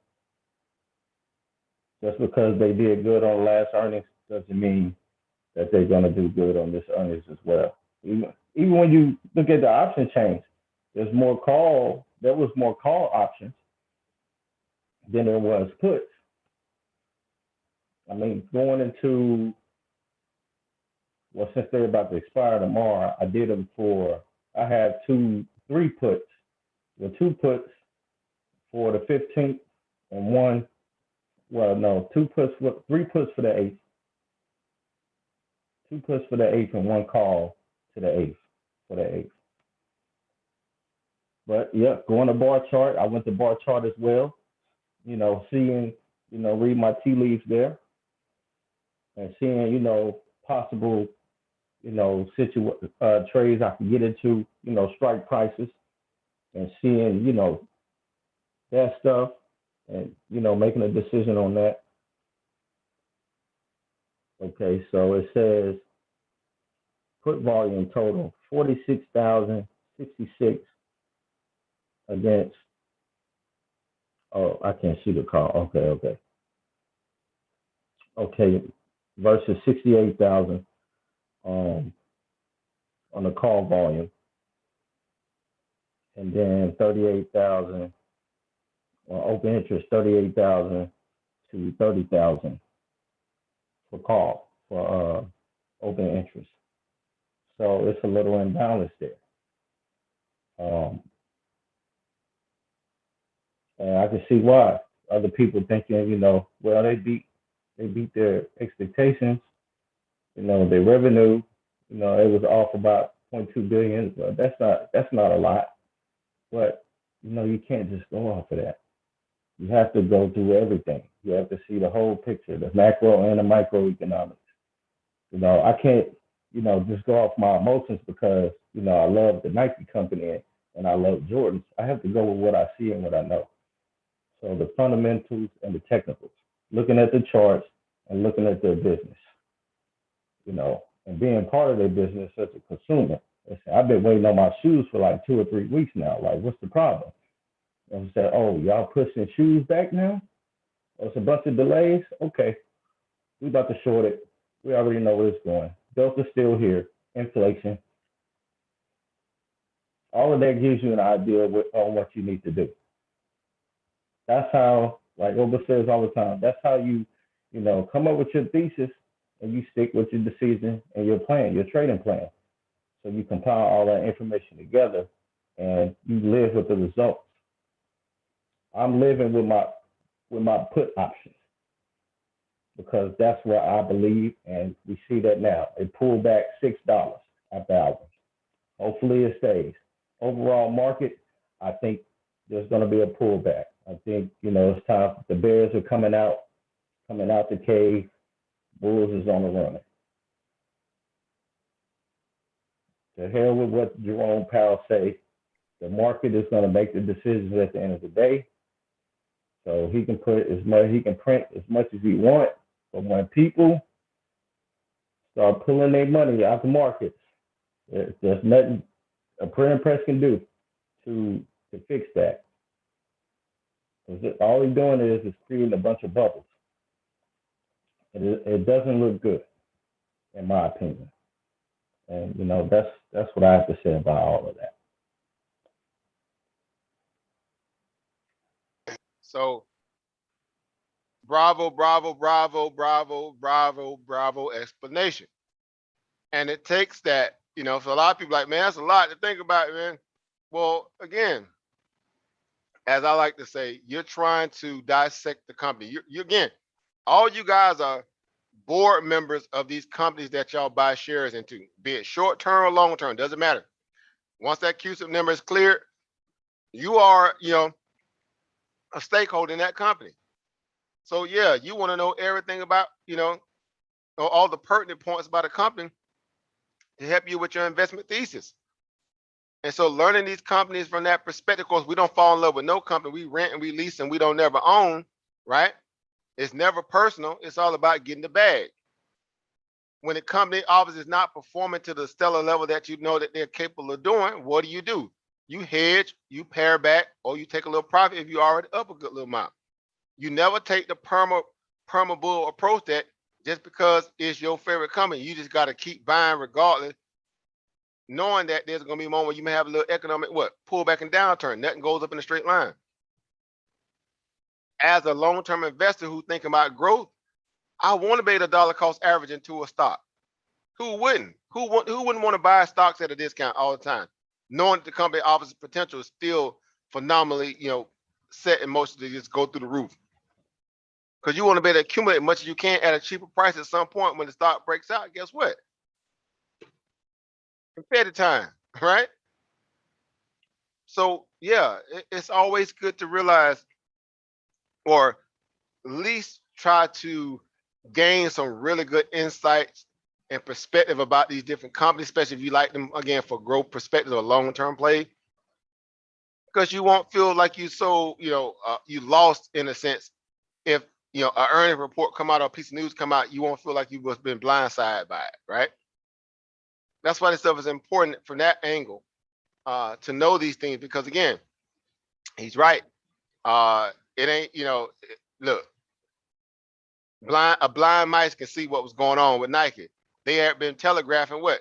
They're going to start having an issue because of what? The supply chain has been all over the news. Like, so Nike ain't the only company that's immune to what? Supply chain issues coming out of Asia, right? If Apple getting hit with them, Nike gonna get hit, right? So again, it's a lot of stuff like that. Again, just amongst many other factors, of course, but yeah. So the markets want to find, still try to find a way for those who are just. There's some people out there who just really are diehard, and no matter what, they're just always going to be what they call net bullish positive, far as the asset, no matter what. Supply chain issues, COVID, whatever, they're still going to buy. That happened actually after hours with the stock, right? As soon as the earnings dropped, it showed they missed on revenue, and the stock dropped all the way like 152, then it rallied all the way back to like 158, somewhere close to that. And then once the conference call stuff kicks off, then people are like, okay, as if all this stuff was already pre-written, right? But some people are trying to find a reason to always stay positively bullish, right? Why? Because number one, the market just fell recently, so a lot of people have been getting beat up lately, who've been used to this buying and dip and feeling liberal to always get bailed out, and it ain't been working. And so sometimes you can start revenge trading the market, and that would be a detriment, right, to your portfolio, right? That's why you keep your emotions in check. This is a discipline game plan here. It's due diligence and discipline. That's what keeps and equals dollars. I repeat, discipline and due diligence equals dollars. If you think about it, again, you're running a business, an online business.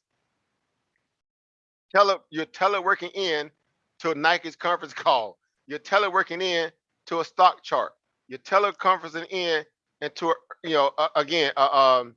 a fundamental news reel, a publication, news article that's dropped. You're doing all this stuff from a mobile telecommunication perspective, so to speak, right? Internet, whatever. So yeah, you want to know everything you can about these companies. Why wouldn't you? Right? So you can make the best decision with your money if you really favor that growth story of that company. This stuff is not rocket science. It really isn't. It just takes patience, persistence, and interest. If you have those three things, guess what? The battle's already half won. Right? Because again, now you can make more informative decisions about again, a position going forward in the short-term perspective or long. Right? So this is the game of understanding convictions. So yeah, right in that Nike, which is at that point, it had made a massive move off its consolidation that kind of, presented itself as a nice candidate, a candidate based upon where it came from before, going back, I don't know, 3 earnings ago, where it was starting to show some country growth. A lot of that stuff was based upon what? Stimulus checks and all that. People took them stimulus checks and bought Nikes, right? They bought the brakes off Nikes and Jordan. It was just a given. And they was going through a campaign boost at that time, right? And so, yeah, they was able to benefit greatly off that, because again, yeah, you could buy their shoes online. You didn't have to go in the store and get their shoes, right? Right. And so it was just, a pure play on, again, that athletic apparel too, because people working out at home, a lot of other stuff that Nike sells, of course, but again, it was just look, it's Nike, right? It's Nike, right? Not that it says means a whole lot, but it does in terms of when they are in a good boom cycle. Well, the growth is obviously it's inevitable at that moment, right? Why? Because people are buying the product, right? It's starting to happen. And at that point, they was begin to work out their China issue a little bit, so their China sales started to increase. And this was like what last year, right? They had a big boost in their China sales, right? So yeah, that again, stocks do get overheated a little bit, and you see right here clearly it got overbought on the RSI. Look at the weekly chart. The weekly even got overbought. When the weekly chart get overbought, you know that thing been frothy, right? You know it's frothy if the weekly get overbought. Over here, it did the same thing. What it did, the stock pulled back. Over here, it did the same thing. Red hot again. What it did, it pulled back a little bit. Downtrend a little bit. Here, it did the same thing. A big old crest up on the gap up. It crest up here. It peaked up here basically, and now it needs to pull back a little bit, just kind of cool off a little bit. Now, to the extent of what the dip buyers may come in and try to turn it, they can very much try to. Yeah. Right, but ultimately, again, from this perspective on the weekly, it broke the 50-day moving average. Well, it didn't quite yet. This 20-day moving average here, it sits at around about 152.39. Now it came down below that during the initial spike down, but they made sure they held it above that 152. Right? Yeah. They made sure they held it above the 152 in the after hour session, because they know if that would have broke, organically, then guess what? It could easily roll down towards that, first start around about 144-ish area, somewhere 145, excuse me, right? 146, 145, and after that down all the way down to about 140. Eating up all of that earnings play, all of that earnings run they did. They did on that move. And guess what? Even if it bounced there, even if it bounces there, it still at that point would have established a higher low, right? Because here, higher low, right? Higher low over here. See right there, higher low. If it comes down and bounce right here, if it wasn't coming that low, that's the next higher low, around that 140 area. And you met with some nice little support right there, which used to be old resistance there. Now you got some new support right there. Now that's best case scenario, of course, if you got to put, but we're just looking at the chart. Charts tell you what where everybody kind of stacked at. Mm-hmm. Right. So potentially, again, if you get forced to get it down that low and it holds, yeah, that's a nice little pseudo support you can build off of. I mean, it's still a rich premium price for this stock. Granted, it's still a little expensive, but again, you got to get through a lot of different other things to clear out their wall of word. Then you could say, it maybe not so expensive, right? If they begin to work things out. Yeah. Right. So yeah, it's a good play on that. We'll see. Hopefully everything works out and it holds into the AM. Because if so, you definitely gonna be waking up with the cash register all inside your ear like an alarm clock. Cha-ching, cha-ching, right? Right. Then they'll definitely gonna print. If they don't pull anything fast, in any kind of fast moves in the market in the AM hours. I bought a call too, just in case they wanted they might do any type of fugazi. You just gotta play what you see on the chart. You know what I'm saying? Sometimes you can't play, what you don't know, and what you can't control. We don't have enough money to do that. So if they would have ran it up to 170, there's nothing I can do, against that, whether they had bad news or good news or anything. I can't control that. I can only control, what I know and what I research, and go based off of that. So, No, good point. Because I would tell people, earnings is earnings is like the most speculative aspect of trading in any aspect of the market, even more than the day trade. Why is trading earnings one of the most speculative aspects of trading? Because it's a binary event. Simple as that. Now it can be some neutrality there too, but it's a binary event. Something gonna happen.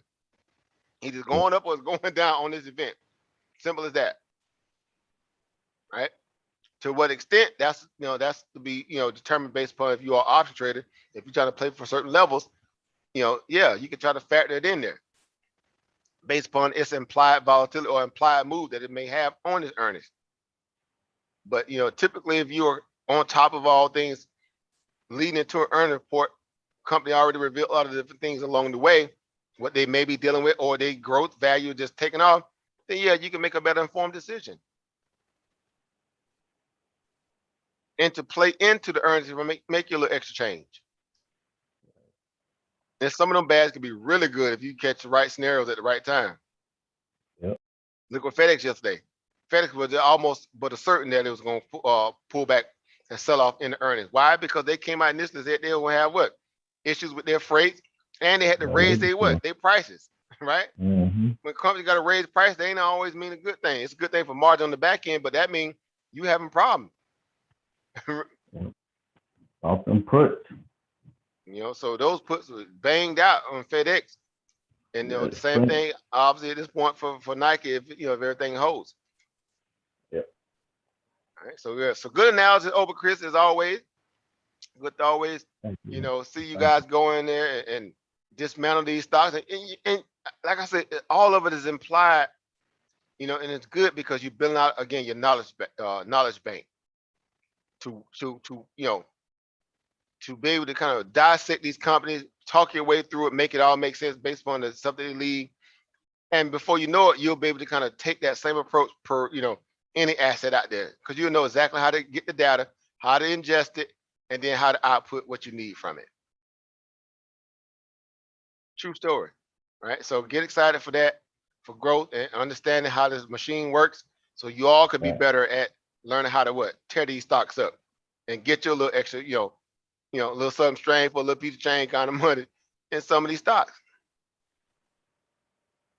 Right. So solid analysis there, solid play. Right. So good job, guys. You guys are on it. I love it. It's getting late. I know I didn't keep y'all late. We're going about 15 minutes before we hit 12. So, I want to make sure, again, you guys realize, we can come back. We're going to finish this out the next time we do our next session. Because we're still up against those looming dates, right? What may come from that. And so there's a lot more that the market can signal between now and then, of course. But tonight's was a precursor to that idea of what some of you guys are thinking, right? What do how do you feel about the market right now, right? Are you grieved? Are you fearful? Or are you just neutral right now? But nonetheless, it's all relevant. What you thinking? How you feel about the market? Everything I've been talking about in between what y'all been trying to assess. Put it in a nutshell, is me kind of filling in the blank, and kind of, invoking that inquisitive side to you guys. You know what I'm saying? But seriously, that's how you politic the markets. I'm not making it up when I say that. I know it sounds weird to me say it, but that's how you politic markets. You have to start with a conviction, because guess what? It's you, the individual trader, have to look at the market when you get ready to hit that buy button. I may not be there, or somebody else might not be there. It's going to be you. But also in that moment, when you had a chance to politic with your brother or your sister ahead of time, that helps you kind of round out your thesis. Because sometimes you can be overly biased by the stock, and you need another perspective. You know what I'm saying? You need somebody to come in like, hold on, right? Because sometimes we can get a little overzealous about markets. It happens a lot, especially if you make a lot of money. You get very overzealous real quick if you don't, check yourself. That's a good point. Yeah, so it goes hand in hand. This is the part of what we do. So again, it does take a village. You need other think tanks around you. Other people could, can help, provide you with some, with another way of looking at it. And not so much that they're going to tell you what to do, because, we don't do that over here. We're not a signal service platform, and we're not an echo chamber. We're in the business of helping you evolve a strong psychology so you can learn how to properly read markets void of emotions, so you can get the best bang for your buck based upon the data. Because that is free. That part of the game is free, right? The data is definitely free. You just have to have the interest to go look for it and figure out a way to interpret it better.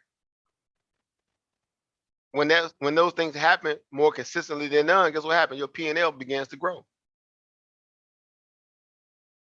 And you'll have the same opportunity to convey it with another person, a coworker, or family members, and you just keep paying it forward,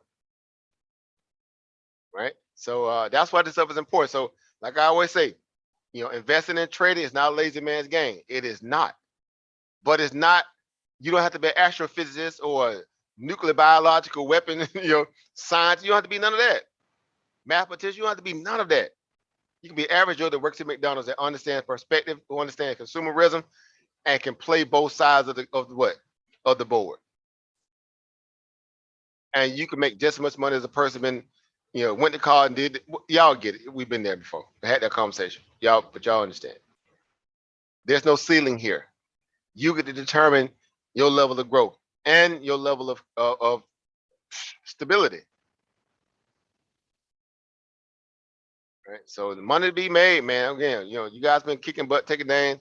I know. Again, shout out to Ober Derek. Again, definitely want to give him a shout out because he did that the past week, right? He went out there and whooped the market behind. He whooped the markets behind. Staying disciplined, staying hungry, and just using logic. And he went out there and cleared, I think, well over 10 grand. It's those kind of. Some people call them testimony, right? Money monies, right? I'm calling money monies, right? Like a testimony, money money. I had a money money, right? It's that kind of, investing in trading and just being smart. That's the part where I endeavor all of us to get to that point. And we headed there, right? 10 grand, look, before you know it, it'd be 20 grand. Before you know it, it'd be 30, 40, 50 grand.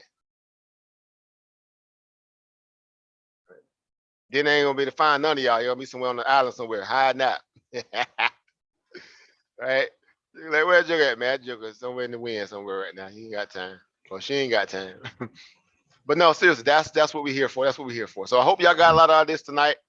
Again, we're not done. I know, everybody else that I did not get a chance to, get on the mic tonight. Guess what? You on the next session, right? I already know everybody's name because I already, So we're going to continue this because there is still a lot looming over the markets that we have to prepare for, at least going into that government shut. Now, that news can come out tomorrow. That's what's crazy. They could drop some news tomorrow concerning that they worked out something with the Republicans for the government shutdown, debts and all that stuff, whatever. But either way, those dates are still, on the table. And if nothing happens before then, you got something you can trade around, work around, to use to your advantage, one way or the other, right? So we're prepared, right? One way or the other, we are prepared. All right, so that's it. So again, I'm not gonna keep you guys in it longer. It's been a long day. It's been a long week, right? It's been a long last couple weeks, right? Again, I'm happy to see you guys making money, kicking butt, taking names. Again, I've been posting my little scenario, just kind of case studying it, just show you what I'm looking at, what I'm doing as far as my little profits. So far, I think for the last 8 days, I cleared a little bit over but a little over 13,000 in the last 8 days, and gave a little bit back the other day. But that's fine. That's good. I was up close to like 15 something, and gave some of it back. On that spike up, but that gap up from last night with the old Evergrande, all that stuff. But no worries. Right, that's part of the market, right? That's part of the market, So we're gonna keep, we'll stay humble and we'll stay hungry, and we're gonna keep plugging, right? The games to try to make more, and do it at a point where you understand what you're doing, right? So that's it. So give me to get out of here. I want to play the clip from. I didn't get a chance to get around that too, but I'll do it on the next one. But I'll do it tomorrow. Go ahead. Everybody else can stay on, I guess. So what now? They want the live? Y'all can get administrative control. Y'all can rock out. I got a retreat to go. I ain't even eat dinner because I came right in and went straight to work. So myself personally, okay. Yeah, I got to get my little chickpea patty before I turn to a gremlin tonight. Eating after midnight, boy. Joker be here looking crazy there, boy. I'd be all with that little gremlin, that old school, the Stripe, whatever his name, Stripe. Yeah. Eat them, boy, with 10 that chicken up, boy. Next day, like, what is this? But yeah, so I got to get me a little something in my system here. But yeah, so hopefully I get a chance to do a live stream tomorrow during the intraday. I'm gonna see if I can make that happen. I got a training session I How, gotta do tomorrow morning, so we'll how see. long is it? How long is the clip you got to play?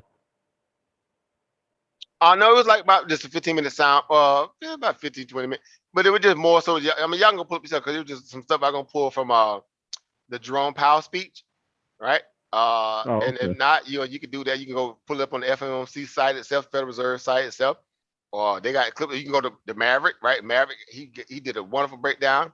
Matter of fact, I might play Mhm. his tomorrow. But y'all can go pull that up yourself. But I'm just gonna kind of go hit some of those sound bites that Jerome Powell was doing because if y'all saw it like I saw it, he would just, when I Yeah, got a chance to catch it, he he's was just lazy. stumbling and fumbling. You could tell he was sweaty. You could tell he was Hmm. lying doing certain things.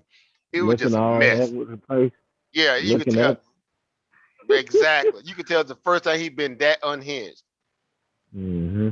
He ain't They looked was that making him unhinged mad since up there. Trump scenarios. Yeah. Hey, when I was watching that video about a Maverick, he was talking about where he was looking up in the corner left part of his eye. Yeah, Yeah, he yeah, put that in yeah. his video. Again, that body language said everything, didn't it?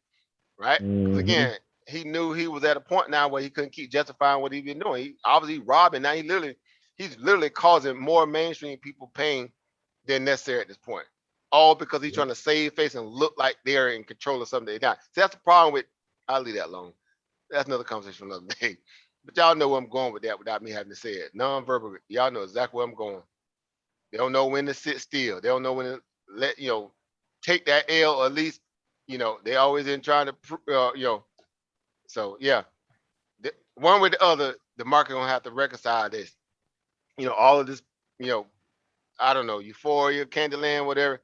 But for the most part, if the market's still signaling staying strong, then we stay strong. We have no implicit biases here, right? We're here for the bag, period. That's our only bias. Implicit bias is to get the bag, right? Everything else, no, we don't fall in love with stocks. We rent, we lease, we don't own. We don't be around here talking about some, we ain't no apes and all that stuff, talking about this AMC stuff. None of that foolishness. We don't do that over here, right? We logical and we make good rational decisions based upon, all the parameters that are surrounding that asset. All right. But yeah, so if y'all want to go watch that, yeah, go check the Maverick out. He got a great breakdown, of course, with all the visuals. If not, you can go straight to the Federal Reserve website on YouTube and pull up and watch it. Obviously straight through, right? Yeah. So it's out there, of course. It's all over YouTube. You can go pull up either way. All right. So that's it, guys. So I'm gonna get ready to get out of here, guys. Long day. Okay. I Okay. hope this was Thank you. edifying. Yeah, it's my honor. The honor is all mine. Y'all already know it. I hope y'all got some out of it. As always, I look to try to, again, invoke thought, right? That's what this stuff, a lot of us, it really is a lot of, your own knowledge and wisdom that y'all already have. You gotta learn how to bring it out, and make it evolve to a scenario where you can put together, a game plan. That's why tonight's topic was what? What was our topic tonight? Putting together what? A plan, Mhm. right? Putting together a plan. Everything we talked about tonight was y'all putting together a what? A plan. And y'all did it right underneath y'all nose. Didn't even know it. That's exactly why I did that way for a reason. Because this is how you learn how to talk your way through this stuff. Does it make sense? Yes, sir. So you guys did that tonight. Y'all did that. They say y'all did that. Y'all did that, right? Mhm. Sister Angie, brother Brandon, or who's that? Brother Jeremy, even brother Markey got in for a little bit there. Our family, brother David, he got in. All right, and then we're gonna do the rest, next time, right? So everybody else that ain't got in tonight, we're gonna get you next week. Don't worry about it. We coming. All right, we coming, right? Because this is how you learn how to put together a plan, right? So yeah, so get excited for that, right? We did that right underneath everybody knows. They didn't even know it. Right? All right. So but that's what makes this stuff great because you can really sit still long enough to learn something. Right? So thank everybody in the back chat, everybody on the YouTube side. I'm looking over there real quick. Oh, Brother Dollar Will in the building. Peace, power, profit. Thanks, Over Oba. Dollar Will. Peace, See you as family. well. Anytime, over Jeremy. And you guys can log on to. I know it's late. I'm gonna keep y'all any longer than necessary. So thank y'all for tuning in. Thank you, Over Dollar Will, for coming through as always. Over our family Ish 102. Thank you for coming through as well. Right. Peace, power, profit to you. Our family Iori.